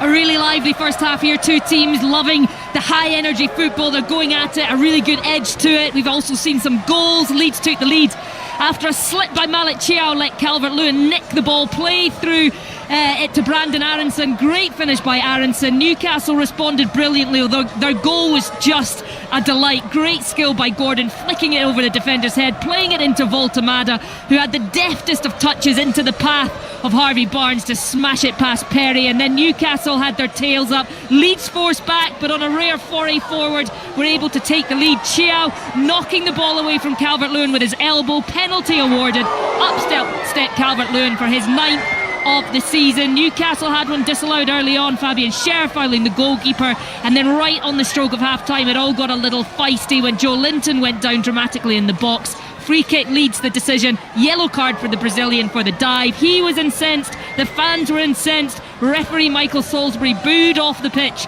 at the break. This is the calm before the storm of the second half comes. It's been a brilliant first 45. It's Newcastle 1, Leeds 2. Villa have hit the post. Aaron Paul. They have ball in from the far side, curled to perfection in towards the back stick, and it was headed down by Ollie Hopkins towards the back post and it just caressed it and bounced away. And here comes Buendia, left side of the area. Can he beat his defender? He can't. It remains Crystal Palace nil, Aston Villa nil. Another chance for Manchester City, but yet again, Lee. Well, yet again, Pep Guardiola looks like he's going to pass out because he's fuming that they've not taken one of these. It's still Manchester City 1, Brighton 1. This time Doku in from the left, burst into the penalty area, pulled it back, Cherky unmarked, edge of the box, side foot shot, and he put it over the crossbar. Pep not happy because they're creating loads, but they've only got 3.5 minutes plus stoppage time to go here. City on their way to their third draw in a row, 1-1. Every game at the moment has a sense of jeopardy about it. Games are either level or just a goal in it. Bar the one at Brentford. Conor McNamara. Yes, we've got 40 seconds of the 90 minutes remaining, and Brentford are on their way to a victory here, leading by 3-0. Sunderland have had just a late chance from Mundell, who's offered them a little bit of attacking impotence since coming on. Got a shot through a forest of bodies, but Creevin Gallagher was able to react and make the save. He'd love a clean sheet tonight after saving that Lefebvre Panenka earlier on. Brentford 3, Sunderland 0, almost done. What an opportunity this is for Wolves in the last 3 or 4 minutes, Shay.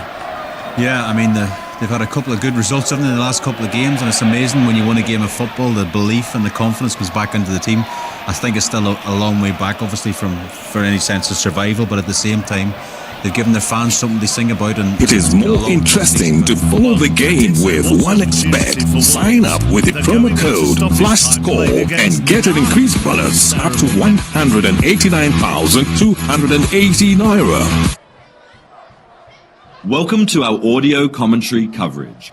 This broadcast is not an official product of this competition. Goes it back into his own half to Heaven. Across the middle now for Martinez. Back to Lemens. Now to Heaven by the touchline on the right.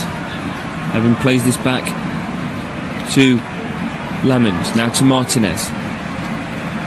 Take this up towards the halfway line. Through the middle for Bruno Fernandes. First touch lays this off from Matheus Cunha. Support to his right hand side. He's got Sesko moving through the middle. Instead plays this back to Fernandes. Ball across the middle is blocked by Hugo Chukwu. Ball's back to Bruno Fernandes, who plays it back to Heaven. Across to his left hand side now for Shaw. Shaw now for Cunha. And back to Shaw. And now Martinez again by the halfway line. Wilview makes his run through the middle. It opens up space again for Shaw, but Casemiro plays it out right now to Heaven. Further forward still, out to Dalot. Options in the middle. Dalot brings it back to Bruno Fernandes. And now Dalot back towards Heaven at the halfway line. Now to Casemiro. Through the middle to Bruno Fernandes. Plays this through for Sesko. Chance for Sesko, and there it is. Manchester United, who were teasing to get themselves on the score sheet just towards the end of the first half, inside the opening 5 minutes of the second, get themselves on the score sheet. And it's Benjamin Sesko making the run through the middle, splitting the centre halves, both Esteve and Humphreys. It's another perfectly placed ball by Bruno Fernandes, again proving why he's the playmaker in this Manchester United attack. And the first time finish from Benjamin Sesko makes it Burnley 1, Manchester United 1. And after such a strong defensive display in the first half, Burnley are undone inside of the first 5 minutes of the second half. Just looking at the replay, and Sesko is most certainly in an onside position when that ball is played, but it is timed to quite literal perfection by Bruno Fernandes. If you see the replay, you'll see the point in which the ball is played a split second later and he's offside. And that is why Bruno Fernandes is the captain of this Manchester United side. It's the third goal in the Premier League this season for Benjamin Sesko, and it makes it Burnley 1, Manchester United 1. And straight from kick-off, it's out of play for a throw into Manchester United on the right-hand side. Dalot throws this back to Heaven. Now out to Shaw on the left-hand side. Shaw comes away. Plenty of space. Take this into Burnley's half on that left-hand side. He's got Dorgu alongside him for support still. Inside it goes to Cunha. Dalot looks to make space. He's get the ball from Bruno Fernandes in the end. Now back to Casemiro. Manchester United back in the ascendancy. Casemiro to Sesko now for Fernandes. And Casemiro, and Sesko loses out. Balls in the end to Martinez, who swipes again the shot away. But it's dragged wide. It's going to be a throw-in. A goal kick in the end to Burnley. It's an awful attack, an awful attempt from Lisandro Martinez. The build-up was all right between Bruno Fernandes and Casemiro and Benjamin Sesko. He's now playing with a bit more confidence. He's got himself on the score sheet.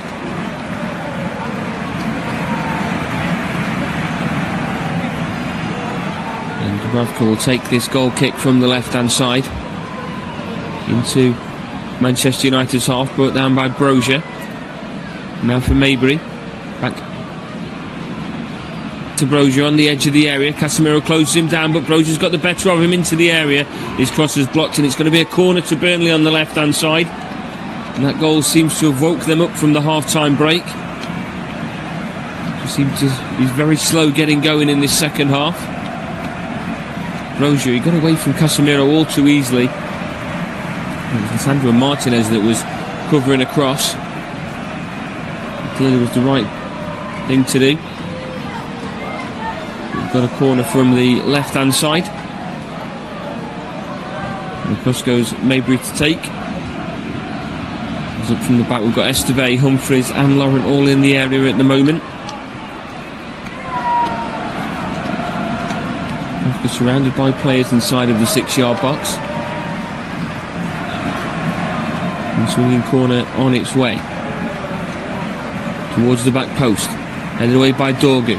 He's going to give chase up towards the halfway line. Manchester United have Burnley outnumbered. Down the left-hand side, here we go with Ugarte. He's up against Kyle Walker. Through the middle for Sesko. Bruno Fernandes is available at the far post. Sesko takes it into the area, but the tackle comes in by Esteve, and it's going to be a corner to Manchester United on the left-hand side. But from the counter-attack, Burnley having to rush back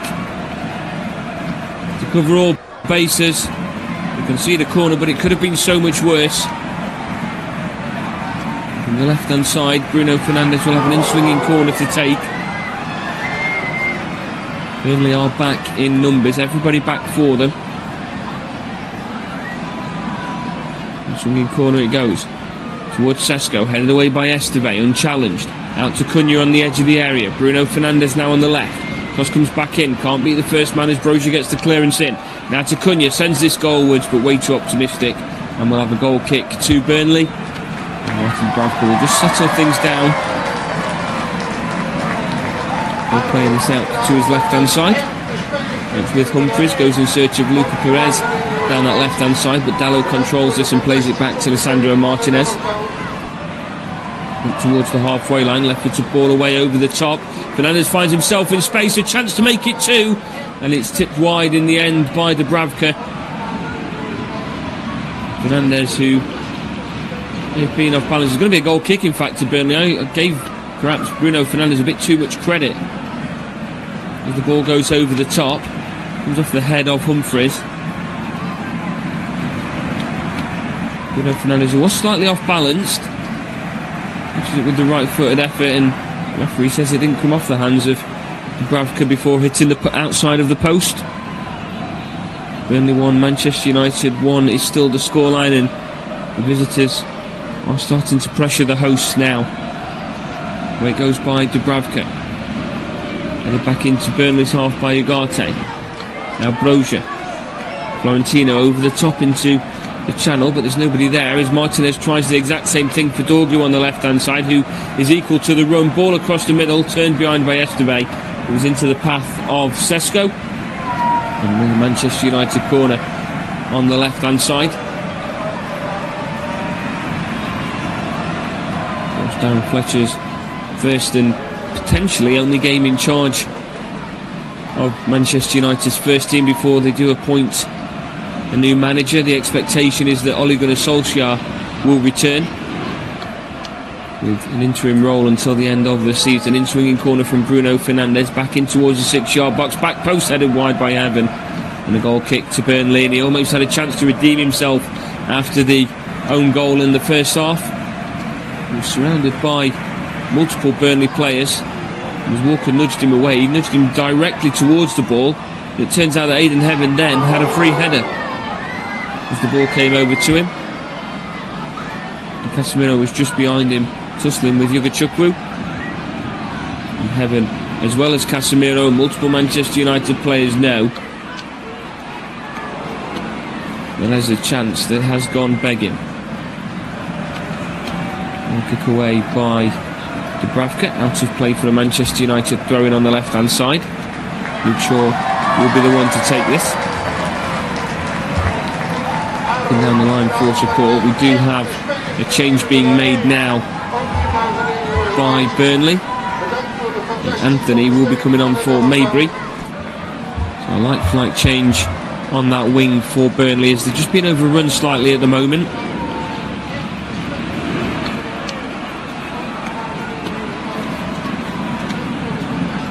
Maybury, who had received a yellow card in the first half, sees himself leave the field.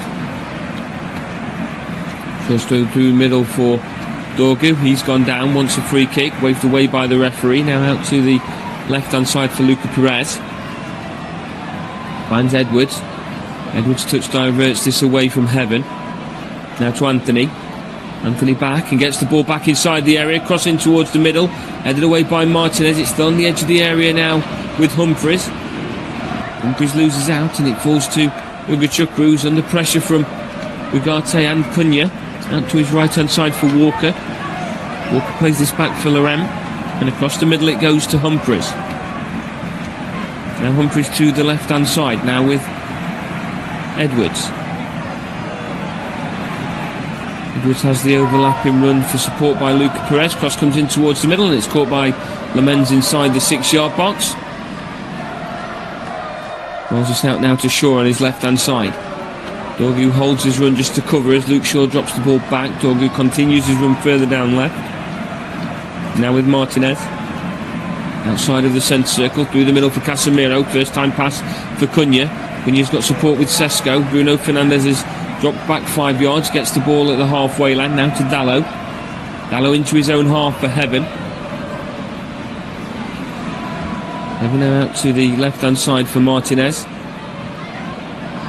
Martinez to Dorgu. Dorgu's making the run. Cross comes in towards the middle. It's first touch from Sesko, and it's into the bottom corner. The turnaround is complete for Manchester United. The ball in from Patrick Dorgu on the left-hand side finds Benjamin Sesko, challenged by Esteve, but his first time pass just directs the inside of his boot to place this in the bottom corner. It's a real striker's finish, and Dubravka, who dives down to his left, can't get there in time. And in 15 second half minutes, Manchester United have completed the turnaround against Burnley. It's 2 second half goals from Benjamin Sesko, and whatever was said at half time by Darren Fletcher has most certainly worked. The first time cross from Dorgu, it was in towards the middle. It was Humphries that couldn't get himself across quick enough. He was waiting for the ball to get to him, and Sesko just made the move inside. Got there first, and on the inside of his right boot places this past Dubravka into the bottom corner. It's now, after 1 hour, it is now Burnley 1, Manchester United 2.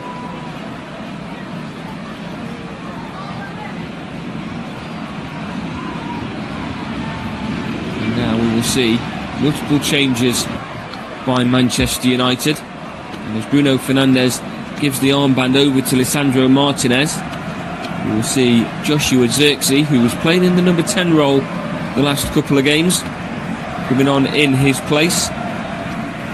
Bruno Fernandes, of course, back from injury, so the expectation is don't want to risk too much too soon. So Joshua Zirkzee will be a like-for-like change there. And Lenny Yoro will be coming on in place of Aidan Heaven, who just has a quiet word from his caretaker manager Darren Fletcher. So it's not Joshua Zirkzee coming on, it is Mason Mount coming on in his place. So Mount will come on just behind the striker. Luca Perez now gets the ball inside of his own half, takes this into Manchester United's half, and his pass is a poor one, and again Dorgu gets there over the top to Sesko to chase. Esteve, and now plays it out to Humphries. Humphries somehow comes away with the ball away from both Sesko and Cunha to his right hand side for Walker. Walker now for Hugo Chukwu as he takes his position back. Now Walker plays it to Dorgu. Good pass from Kyle Walker, who's urgent to try and get the ball back. Does manage to do so, and now it's with Florentino. Back to Esteve. And to his right for Lorem. And now Walker. Walker through the middle. First touch by Florentino. Has to go back in the end to Laurent. Again, just outside of his area. And then across to Esteve. Esteve can take this up towards the halfway line. Plays it out left to Humphreys. And Florentino into the middle for Anthony. Anthony gets away from Mason Mount and out left for Humphreys. Then back into his own half for Florentino. Across the middle for Laurent. And out right for Hugo Chukwu. And now Dorgu keeps the ball past Luca Perez, who turns it away for a throw-in for Manchester United on the right-hand side. Well, this is a goal that, or the second goal from Benjamin Sesko, is one that means it's 5 points the difference between Burnley and Wolves, but it also is one that lifts Manchester United into the top 4. Granted, Liverpool will have a game in hand, but it's a very important goal. It could shape the landscape of the remainder of this season for Manchester United, especially with a new manager coming in after the departure of Ruben Amorim on Monday afternoon. And Luca Perez has stood over the free kick in a dangerous position as Stuart Atwell counts out the yards. 63 minutes gone here at Turf Moor. Burnley 1, Manchester United 2. If you're just joining us, thank you for choosing Flashcard as your unofficial coverage of the Premier League. This comes in towards the back post, headed away by Luke Shaw. Very important header as well. Chased down by Esteve towards the corner flag, who's let it run. And it's going to be a throw-in now on the right-hand side for Burnley. Just beside the corner flag as players start to pile into the area. It's almost like a corner for Burnley if Kyle Walker can get this throw into the area. It's all up for Tottenham, and then of course for Manchester City more recently. Short option has come to him in Edwards, but there are still options around the 6-yard box if he can get the throw in there. Taking a good 30 seconds to do so. In it goes towards Brozier, but it's headed away. So he's back towards his own halfway line and played all the way back to Laurent. Laurent's under pressure there from Matheus Cunha. And out to his right-hand side to Walker. Walker now to Edwards. Edwards gets past Casemiro. And then gets past Ugarte. Out to his left-hand side for Anthony. He's waiting for the overlapping run. Brings it inside. Can't get his shot away on his right foot. Tries it on his left. Blocked by Dalot. Casemiro comes away with the ball, but it's intercepted again on the edge of the area. Dangerous position for Burnley to attack him, but won back by Lenny Yoro. And Manchester United now come away with the ball. It's with Matheus Cunha. Won back by Hugo Chukwu. Goes back into his own half with a pass now to Humphreys. Through the middle to Florentino. Out to his right-hand side. Finds some space here for Walker. Played back again for Hugo Chukwu. Now for Edwards. Now Florentino. And now Edwards again. Onto the edge of the area. Chance opening up for Anthony. Sends it goalwards. That's a lovely finish by the substitute. Working the ball up towards the edge of the 18-yard box. And just finessed with the left foot into the top corner across the goal of Lamens.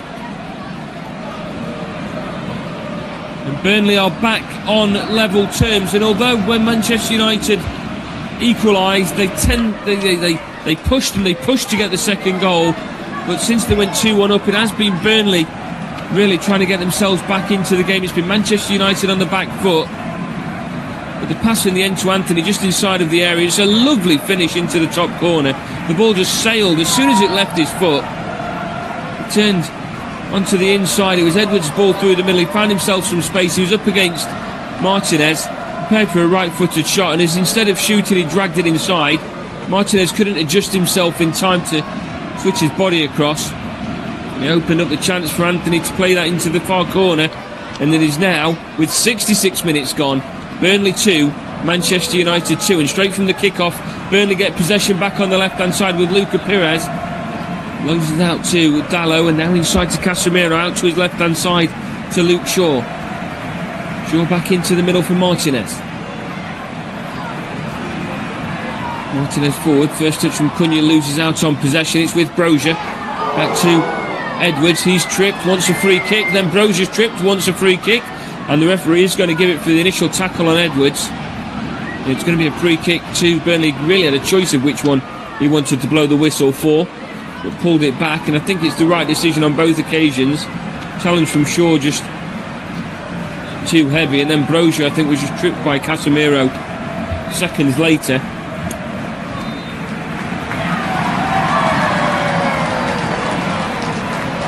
A free kick in a very dangerous position now for Burnley. No real hesitation from Stuart Atwell before blowing his whistle. And over the free kick there are 4 Burnley players currently.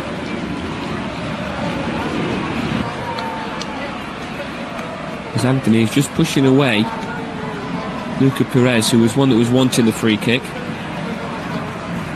It looks like it's going to be Edwards that takes it though, as Anthony and Brozier both step away from where the ball will be placed. And Edwards, with his left foot, is stood over the free kick, and it's in a dangerous position. It could be quite worrying for Saint-Lemens in the Manchester United goal. In towards the final 20 minutes of regular time, Cunha's laying down behind the wall, currently consisting of 4 Manchester United players. To his left he has got Florentino, otherwise there's Burnley players in abundance inside the area. Anthony goes down as the free kick's blocked by the wall. Bounces back out to the left hand side, and it's with Florentino. Tackle put in by Luke Shaw, and it's going to be a throw into Burnley on that left hand side, as Luke Shaw will now venture himself back over to his left hand side. And Scott Parker, who's made one change so far, and it's an inspired change that's provided him with the goal score of the equalising goal. He's sat back down preparing for any other changes he may need to do, but he has the worst home record of a Premier League manager who's managed over 25 home games in the Premier League. He has a 65% losing record at home. I'd say that's the worst of any Premier League manager to have a home record of over 25 Premier League games. Now with Edwards, with Walker to his right for support. Anthony holds his run, still with Edwards. Now to Walker, back to Anthony, and then Edwards, and Anthony again.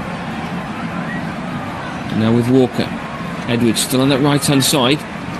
Now to Anthony, it's just not opening up for Burnley at the moment, but he's brought it in onto his left foot. Across the middle it goes towards Brozier, but it's cleared away by Yoro.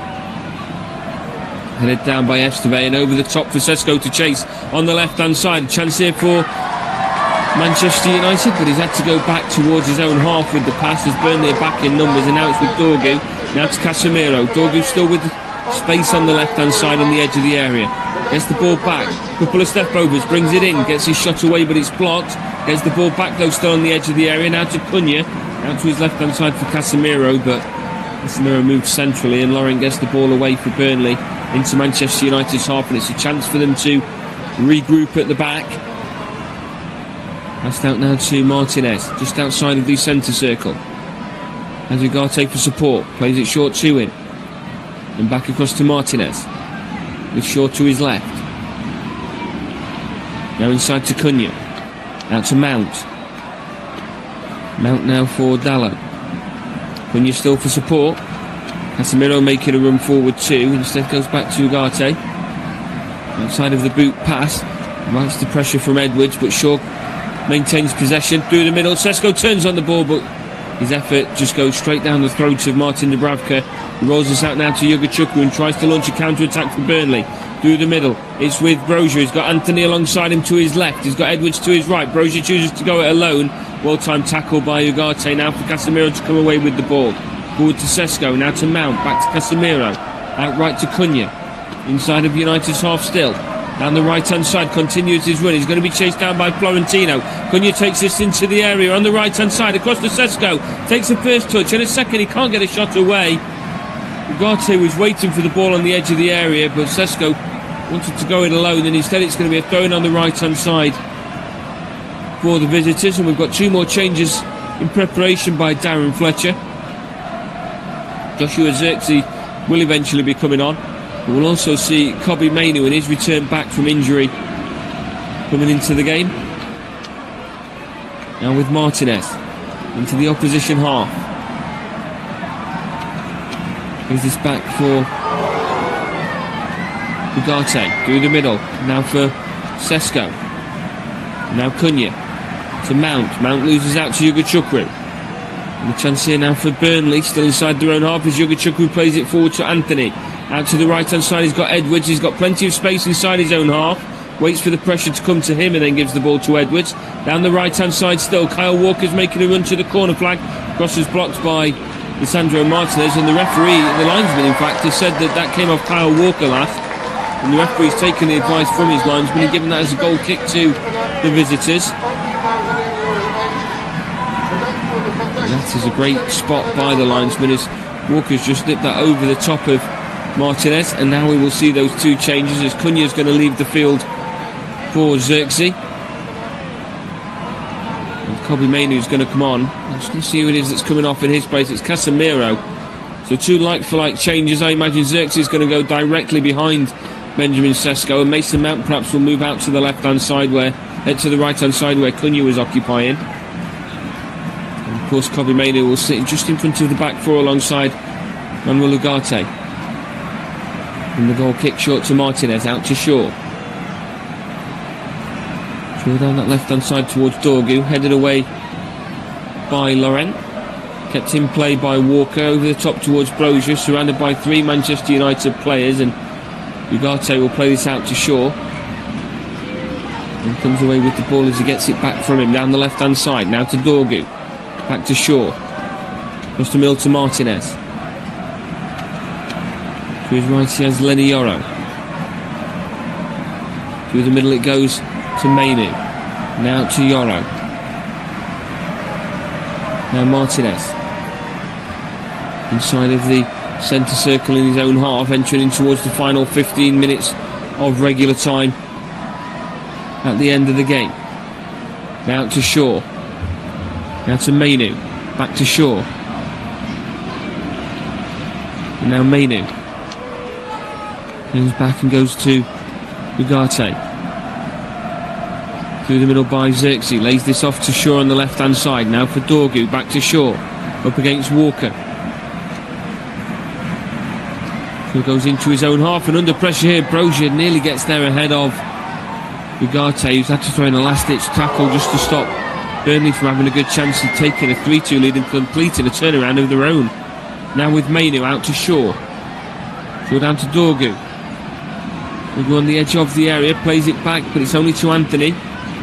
Away comes Burnley, but Anthony's ran straight into Brozier. Brozier's come away with the ball, and Anthony lost out for a moment as Kobbie Mainoo wins it back from Manchester United, but his pass is misplaced. And with Florentino now to Anthony, he's waiting for support from his teammates to either his left or right, but at this point he's just running through the middle. He's won a free kick for a foul from Joshua Zirkzee.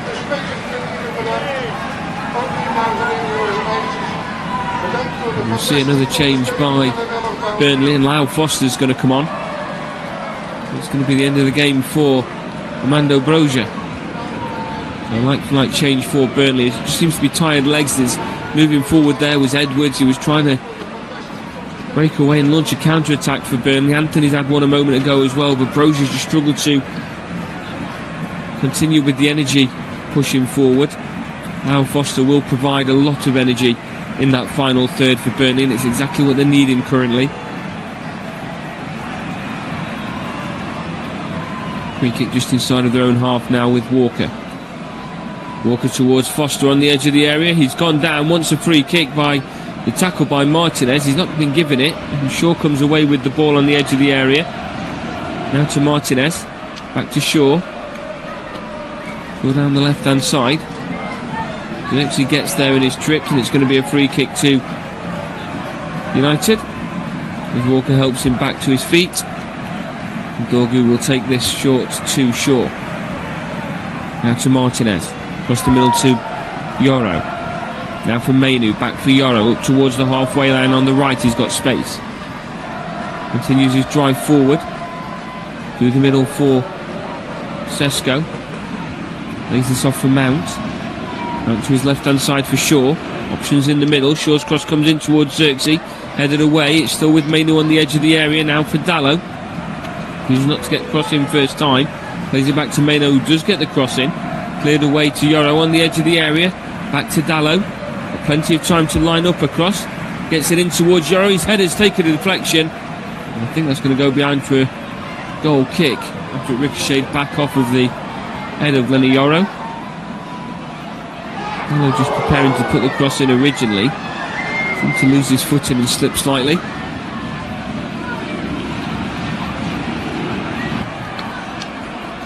We now have a Manchester United goal kick.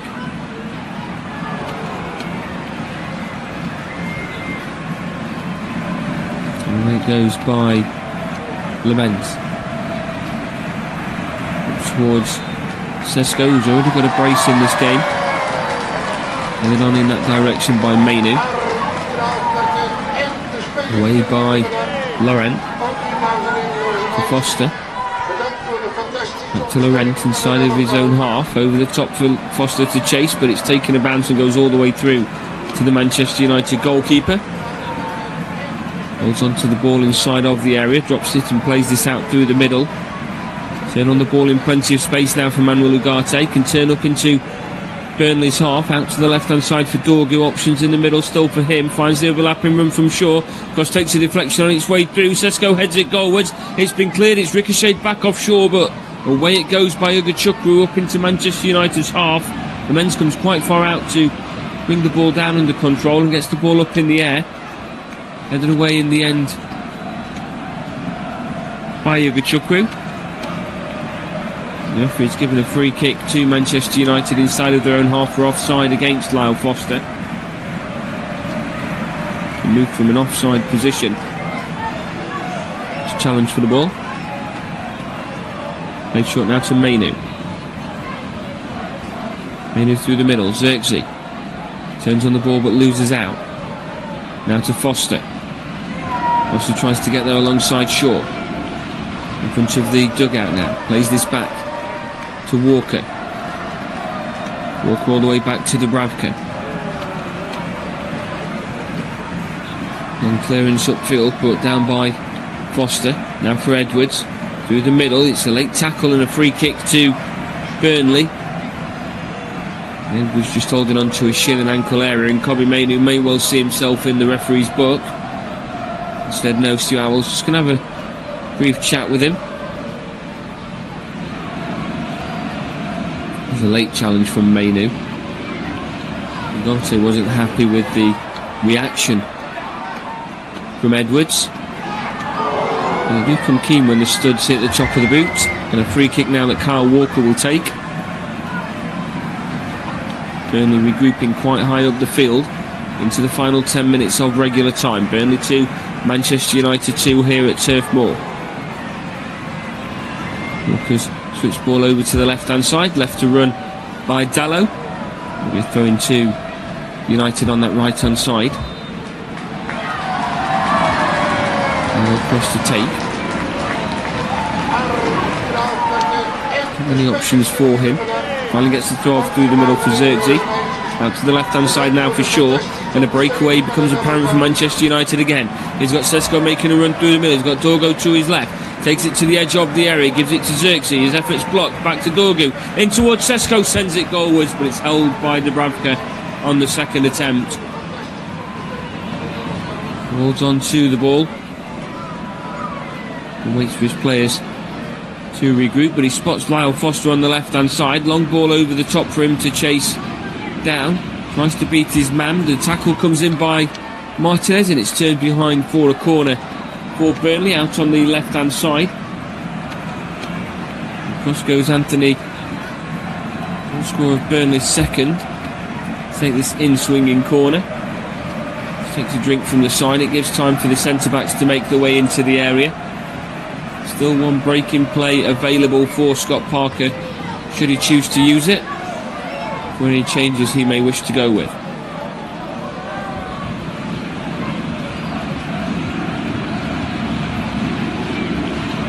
Swinging corner towards the near post, headed away by Yoro. Dorgu flicks it over the top and he's going to chase this down his own pass. Gets there ahead of Luca Pires, who's just to have tripped him, says the referee. And a free kick against United. Dorgu plays it inside to Mainu, can turn on the ball up towards the halfway line. Go into the channel towards Sesko, but it's controlled by Esteve under pressure. And out to his left hand side for Humphries, who has no pressure around him. Good support either side. Through the middle for Florentino. His first time pass is read well by Ugarte. Now for Dallo, back to Mainu. And now to Yoro. And now Martinez. Martinez for short. Out to Dorgu. Up against Loren. Can't get his cross away just yet. And it's left to run instead. Out of play for a goal kick, as he couldn't quite keep up with where he was knocking the ball to. We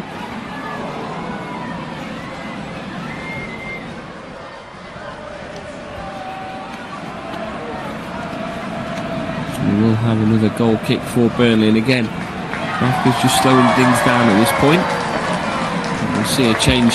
It's the final change for Manchester United anyway, and Lacey will be coming on in place of Manuel Ugarte, so a like-for-like change again in the middle. Shane Lacey joins the midfield combination now, both him and Mainu. Rafka's goal kick outright. Has to run all the way through to Mainu. Mainu tries to beat his man, but the tackle comes in from Yugachukwu. Mainu stayed down. The referee's given nothing for it. As Xerxes' pass inside goes to Anthony. And a chance now for Burnley out to the right-hand side for Edwards. On the edge of the area. Can he get a shot away? Takes it further into the area. Does get a shot away, but it's blocked by Martinez. And away comes Xerxes to his left-hand side for Mainu. Mainu now to Dorgu. To Mainu through the middle for Mount. Mount's let it run across his body and it's opening up on the right-hand side for him. Gets this pass out to Lacey. Lacey on the edge of the area for Manchester United. Sends a shot goalwards. It's off the bar. Chased down by Dorgu inside of the area. Back across the middle for Xerxes.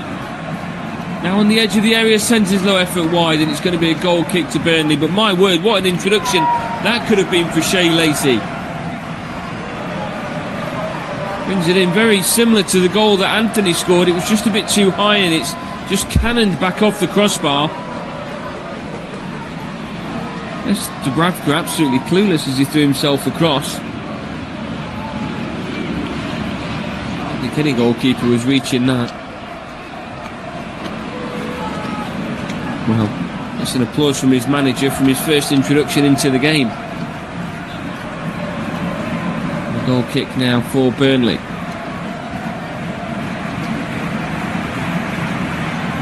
Headed on by Florentino, brought down by Kobe Mainu. And now Dallo. Goes to Yoro. All the way back to Dubravka.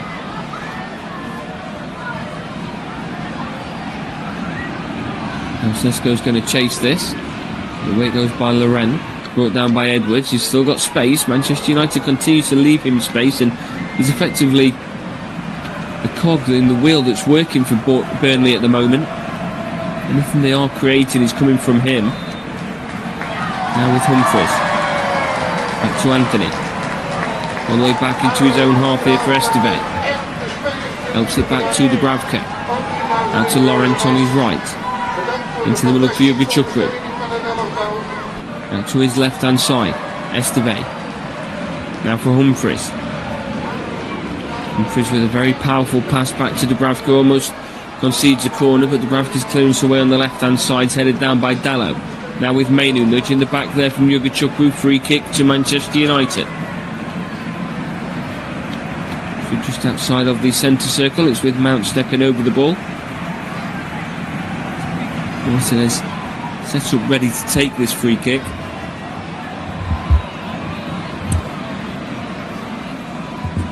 Short options to his left. Yes, Yoro to his right. Plays it out right to Yoro. Now for Dallo. To Lenny Yoro. And across the middle for Martinez. Now for Shaw. Shaw for Maynard. Lays this off now for Mount. Mount has space to press forward on that left hand side. Now for Dorgu. Mount still there for support. Now Mainu. Mainu back to Mount. Now Xerxes inside of the area. Can't get the ball under control and Yogachukwu comes away. Now Florentino. Out to his right hand side, but he waited too long and it's won back by United. Now for Dallo on the edge of the area. His effort's blocked. Falls back to Mainu, whose effort goes over. Time is very much running out for Manchester United. It's Burnley 2, United 2, ending into the last 2.5 minutes of regular time here at Turf Moor. As it stands, Manchester United will be back in 6th place in the Premier League table. Burnley continue in 19th, but it shortens the distance to Nottingham Forest to 8 points. Leaves them 6 points ahead of Wolves, who are currently at the bottom. Goal kick taken, brought down by Xerxes for Dorgu. And challenged by Foster. Thrown to Manchester United. Shaw throws this down the line. Inside by Sesko. And back by Esteve. Now to Edwards. And he's out to the right hand side. Tries to beat his man, but the tackle by Shaw gives the throw-in away. Walker across to take him in front of the technical area. Another change in preparation for Burnley, but the yellow card's being given instead to Scott Parker.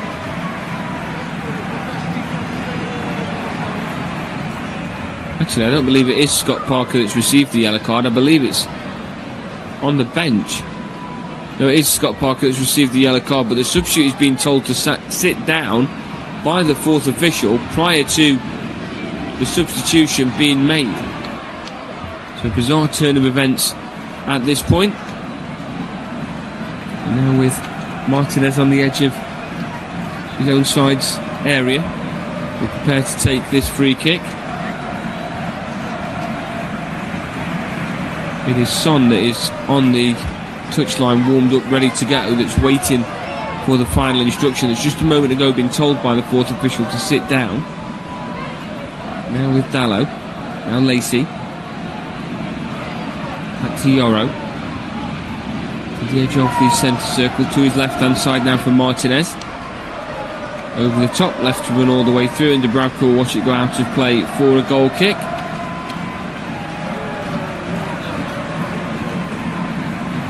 Have a momentary pause while Esteve gets back to his feet, albeit slowly. And Dubravka, as we reach the 90th minute, will take his time to take yet another goal kick for Burnley. 5 minutes of added time has been given at the end of the game. 5 minutes for either of these sides to snatch a winner, and how important it could be to their respective seasons, with two very different things that they're fighting for at the moment. What an impact win it could be for Darren Fletcher in his first game as interim or caretaker manager, if you will, for United. Now with Shaw to Dorgu. Takes his time and brings this inside. Back to Martinez.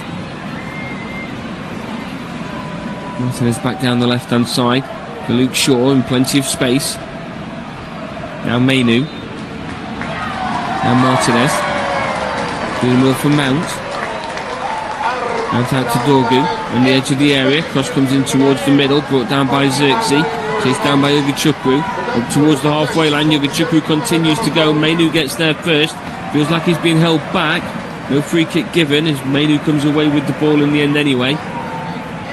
Now to Yoro. Now Lacey. And now Mainu. Mainu to Martinez. Martinez up against Foster. Still on the edge of the area currently. And now Shaw. Inside for Mount.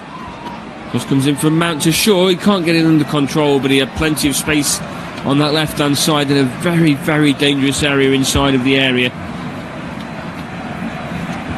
Lovely little ball over the top from Mason Mount, and if Shaw got that under control, it could have spelled disaster for Burnley, who've been holding on since going back to 2 apiece. Another goal kick for Dubravka. And we have seen that last change as Edwards, who for me has been, I mean, he's not going to get the player of the match. That will most certainly go to Sesko for the 2 goals, but otherwise he's been the best player on the field. He's been the one that's created the most for Burnley. He's been the one with the confidence to drive forward, beat players. He's got himself an assist on there as well, and it's well deserved. Perhaps deserves a little bit more than the recognition he's going to get with Sesko getting himself 2 goals. The player of the match award will most likely go towards him, but 2.5 minutes left to go at the end. The throw in for Burnley that Kyle Walker will take. On the right hand side, long throw over the top, headed down by Foster. Controlled by Son, can't get his cross in. Away it goes for a throw in to Burnley out on the right hand side.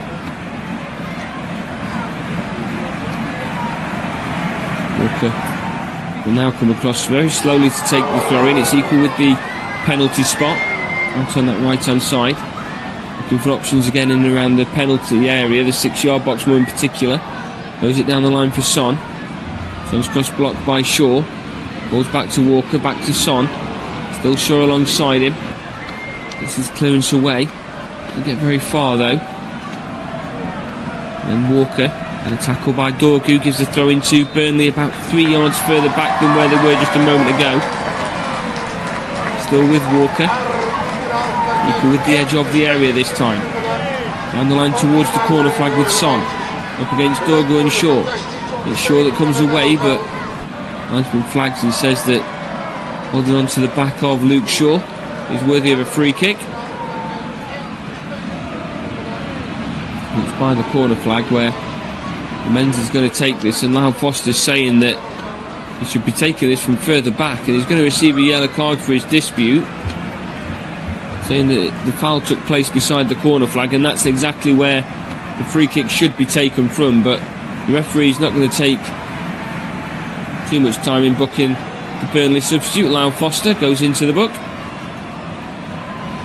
Only the second player of this game to do so.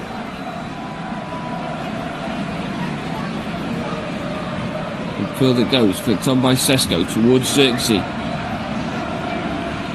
Away by Florentino, throwing on the left hand side for United, thrown by Shaw, back towards Lemons. To his left hand side, brought down by Xerxes for Dallo. Out to his right he's got Lacey. Lacey brings it back inside. He gets a shot away, it's quite a distance away. Just send it goalwards and it's just wide, and my word, player with that sort of confidence is really starting to grow into this game. It will only be a matter of time before he will see more game time in a Manchester United shirt, surely, if he's playing in that sort of confidence. His effort was always going bending away, but 30 yards out, final moments, while the score's 2-2, you need somebody to be gambling and taking those chances, and that's exactly what Lacey's tried to do. Goal kick to be taken by Dubravka, might well be the last thing that we get in this game. Headed on into the middle for Florentino, and it is the last thing we are going to get in this game. It's a hard-fought point for Scott Parker's men. It is not the start he wanted as caretaker manager for Darren Fletcher. His side went 1 goal down in the opening 20 minutes, courtesy of Humphrey's looping effort after a deflection from Heaven went over the head of Lemens and dropped in at the back post. They went in at the break by 1-0 in favour of the host Burnley, but Manchester United came out fighting in the second half with a brace in the opening 20 minutes by Benjamin Sesko, turning the game back on its head.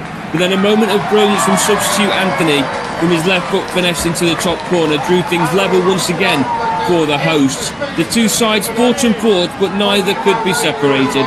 It is finished at Turf Moor. Burnley 2, Manchester United 2.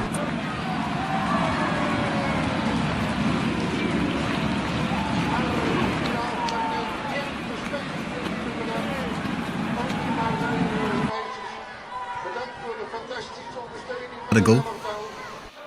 Back to Burnley, Chris Coles. Into 5 minutes of second half stoppage time. We've already played a minute of it. Manchester United are on the attack. Just signs that Burnley are now happy with what they have. They're beginning to take more time out of the game. A certain real strong, experienced midfielder would be key to try and keep the season alive a little bit, but that gap's getting too strong for them now. They will run out of steam if they don't get points very, very quickly. It's just human nature. So they've had to go this season, but now that gap is starting to look really concerning, and over the next period of time I think it will get worse if they can't get a few players in now in January. And from your point of view for United, was that in the main tonight very similar to lots of games this season? A bit of good stuff? And Anthony, Burnley in front in the first half. Aidan Heaven's own goal from Bashir Humphrey's shot. Manchester United didn't offer much in that first half, but it dramatically changed in the second. So much better, so much more creative. Fernandes, the creator-in-chief, he found Šeško for 1-1. Good finish into the corner. Dorgu's cross, cushion volley from Šeško for 2-1 Manchester United. Bruno Fernandes then went off, and it did seem to affect United. They lost control of the game, and it was Burnley's substitute, Jadon Anthony. Brilliant goal, just inside the penalty area. Left foot shot into the top corner. And talking of left foot shots, Shea Lacey hit the bar for Manchester United late on. The 18-year-old on as a sub. Brilliant hit, crashed off the crossbar. So all in all, Michael, really enjoyable game of football. Burnley 2, Manchester United 2. Manchester United had the opportunity but couldn't take it.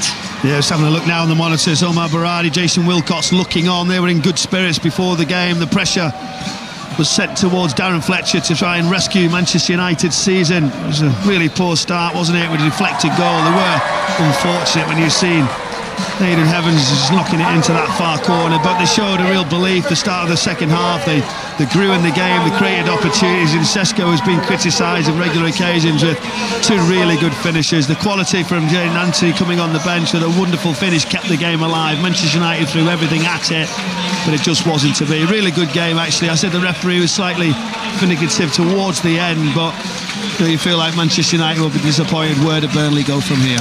Well, Burnley remain 9 points from safety. Manchester United stay 6th. Burnley 2, Manchester United 2.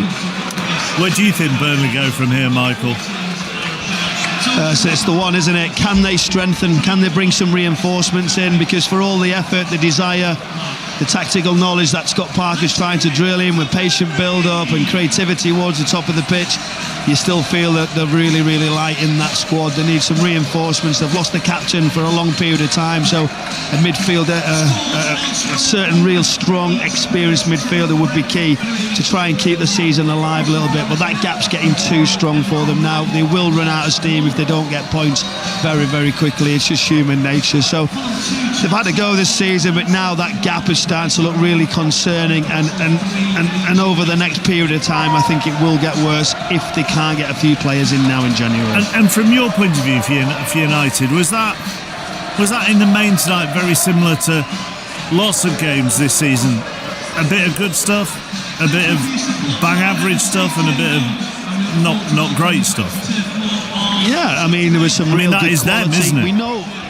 Yeah, it is, and you know what? When you see Casemiro with space, he looks great, doesn't he? Bruno Fernandes is always there to deliver, whether it be shots on target, whether lovely passes, sort of splitting defences up. Defensively, still a worry, isn't it? Conceding the goals, trying to get us some sort of stability, whether it be 4 or 5 at the back, it doesn't really matter. They've got to find a continuity to try and be better as a unit, and it's not just the back line. I think it starts regards to high intensity runs, recovery runs from the front, all around from wide areas, and you know they're hurting at the moment. The pressure's huge at Manchester United for obvious reasons, and you know, they've got some good players, but really the balance isn't right, and they're going to have to try and look at that, and whether that's become of the manager change, that board of directors certainly understand what they need, but whether they can deliver now. And then obviously the talking point of managerial situations, we can go on and on, can't we? But it showed something different. I think overall, I think Darren Fletcher will be pleased with certain things he's seen, but when you come to Burnley in the situation they're in and you're Manchester United, you cannot afford not to take the 3 points. Do you think they ever look better having made substitutions, Rachel? It feels like a common theme, that. Yeah, I'm going to look better tonight with the substitutions. Lacey and that coming on now. You mean Man United? Yeah, you thought they looked better after the change? I'm not sure. I don't think consistently you can say so. I think Lacey looked great. Yeah. Lacey looked great. There's not, for me, no. Burnley are a team, even I think probably Brownie's been generous, which, you know, it's the right thing to try and be positive because it's very easy to just focus on the negatives. But you're playing a team that hasn't won in 11 games. Yeah, shit away from home, but Burnley have struggled to pick up points against almost every team this season, and you just feel that's a real disappointment for a Manchester United team that when you see the starting 11, I know you just asked me about the subs, but the starting 11 should have dominated that game from the start. The first goal is in my opinion a little bit untidy. I think you can deal with those, you can eliminate those situations more. You should not get yourself in that predicament. And so yeah, I think their squad is lacking in quality and a few players missing. You notice the drop off. Yeah, we can be positive about young players coming through, but it's still a stretch for me. It's interesting to see what happens next now. Like, what do they do now? Because we're in January, talking about the transfer window being open. I don't think the squad's strong enough either. I think they need to bring more players in. Do they bring players in now under a caretaker manager? Is the director of football and would you want to go there, Shay? I don't know. Would you want to go there if you're a player now in this situation? I still think it's got a big pull. It's Manchester United, one of the biggest clubs in the world. You know, a lot of players still think that around the world, Michael. And I also look at the league table, and there's an opportunity if you can put any sort of string of results together at all. 3 or 4 victories out of 6 games. You're right in the mix for Champions League football again, and then you go and recruit again in the summer. If you don't recruit now in January, then you maybe fall back again, and it's another season, 18 months before you can compete again. This season seems wide open for any team to finish Champions League. I just don't know where they go, Brownie, in a sense, where they go now.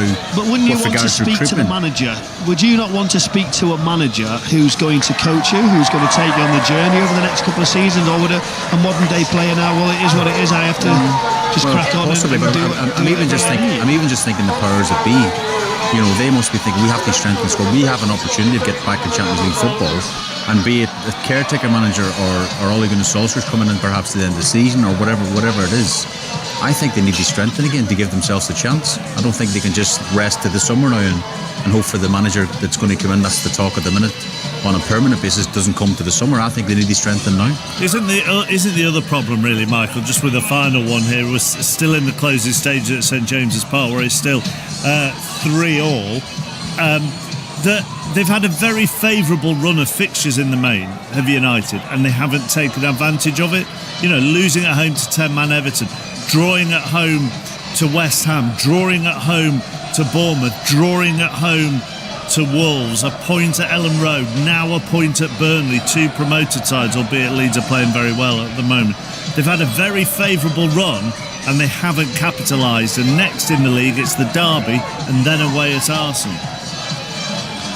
Well, that's going to be the one that they've slipped up on it, because overall when you look at their position and where, you know, how close they are off Liverpool off 4th position, you sort of go, well, all right, that's not a bad return. But really, as you said, with those fixtures, they've got to make sure that they're in that position. And obviously it brings uncertainty because we've had a manager change. Just as we've come off as owners of sort of going, the long-term future is with this manager, then we see a change because they don't see eye to eye over these. Maybe these fixtures have actually caused this sort of a problem, haven't they? Do you know, when you're playing teams that you should necessarily blow away and they haven't, and this way says, can you change it? Or do you think, Brownie, is because the manager just left, obviously had targets, and they said we're not going to do it in January, and there was a fallout in that front, perhaps? Yeah. There has to be, isn't it? When he comes out and says, I was a manager. If you remember, it took a long time to be appointed, didn't he? And he was getting his demands in. He didn't necessarily want to go there, and he felt like he needed to run it his way. And things have changed. Jason Walcott says, unfortunately, it doesn't work like that anymore. We decide on the recruitment. You might have got one or two wrong already. We're going to have a continuity. And whether they're looking to somebody else, there's been lots of rumours towards the summer, and they might think, well, we need these type of players, not the ones you want. Let's just go to St James's Park. Thank you, Michael. Thank you, Chris. Ailey? Newcastle with a corner. We have played the 10 minutes of added on time, but we've had some stoppages in that, so we do have another minute or so at least to go. The pace of this additional 10 minutes has been relentless from Newcastle, and it comes from Hall, tipped away by Perry, and Leeds will get it clear, but the intensity and the pace of the play from Newcastle has been incredible. This is the second of 9 games in January across 4 competitions for Newcastle, as the shot comes in, and that's surely the winner from Harvey Barnes, who slides down on his knees towards the corner flag. The ball fell to him, he swiveled and got the shot away. It's gone past Perry, who's lying flat on his back. He can't believe it, and Newcastle are celebrating in St James's Park, are on their feet. What a game! Leeds, Newcastle 4, Leeds 3. Oh my goodness, you just love football sometimes, don't you? Sometimes you hate it and sometimes you love it, Mark. And that was just... And what side are you on at the moment? I think I'm feeling good about it at the minute. I mean, it's a late goal, of course it is, and you know, Daniel Farke's the close-up him. They deserve something from the game. I was going to say they don't deserve they don't deserve this, but again, at the same time, what I said before, Eddie Howe's throwing the dice, he's been attacking players on the pitch, and again, I mean, Perry might not be happy when he sees it back the goalkeeper, but Harvey Barnes doesn't care, does he? There are also, Rachel, 4 or 5 Leeds players round Harvey Barnes, but not touch tight too. Yeah, it's tough to watch from a Leeds perspective. So many bodies there. Harvey Barnes is so good in these moments, but he does it. The first goal he scored from a situation where it's sort of bobbling, it's thigh height, and he's so good and just being nimble and agile enough to just work his body to get an effort. Had a bit of a flashback there as well. Ellen Road many years ago when we played in the Premier League, we had a 4-3 at Ellen Road as well. Nobby Solano scored the winning goal really late on in the game as well, 4-3 to Newcastle, and again it's bring back some good memories, Mark. Leeds fans are all switching off as I speak. Yeah, Leeds fans will be absolutely delighted you've gone back to a previous 4-3 at the same time as celebrating this one as well. I've just been told in my ear no more Michael Brown. I don't know whether he's huffed off or not. He's had enough of this. he's had enough of you this evening, probably, yeah. Put it that way. They don't deserve this, do they, Ailey, really, Leeds? They've given as good as they've got tonight. They absolutely have. 3 apiece would have been certainly a fair reflection, I think, across it. And there is the final whistle. So it is Newcastle who take all 3 points, and you've got to feel, like you say, for those Leeds United players, this game has been played at such a pace, and they have given every bit of it. There are players flat out on the pitch in front of me. Joe Rodon and Brendan Aronson were forced off. Neither of them could barely walk towards the end of the game. It's been an absolutely brilliant game of football.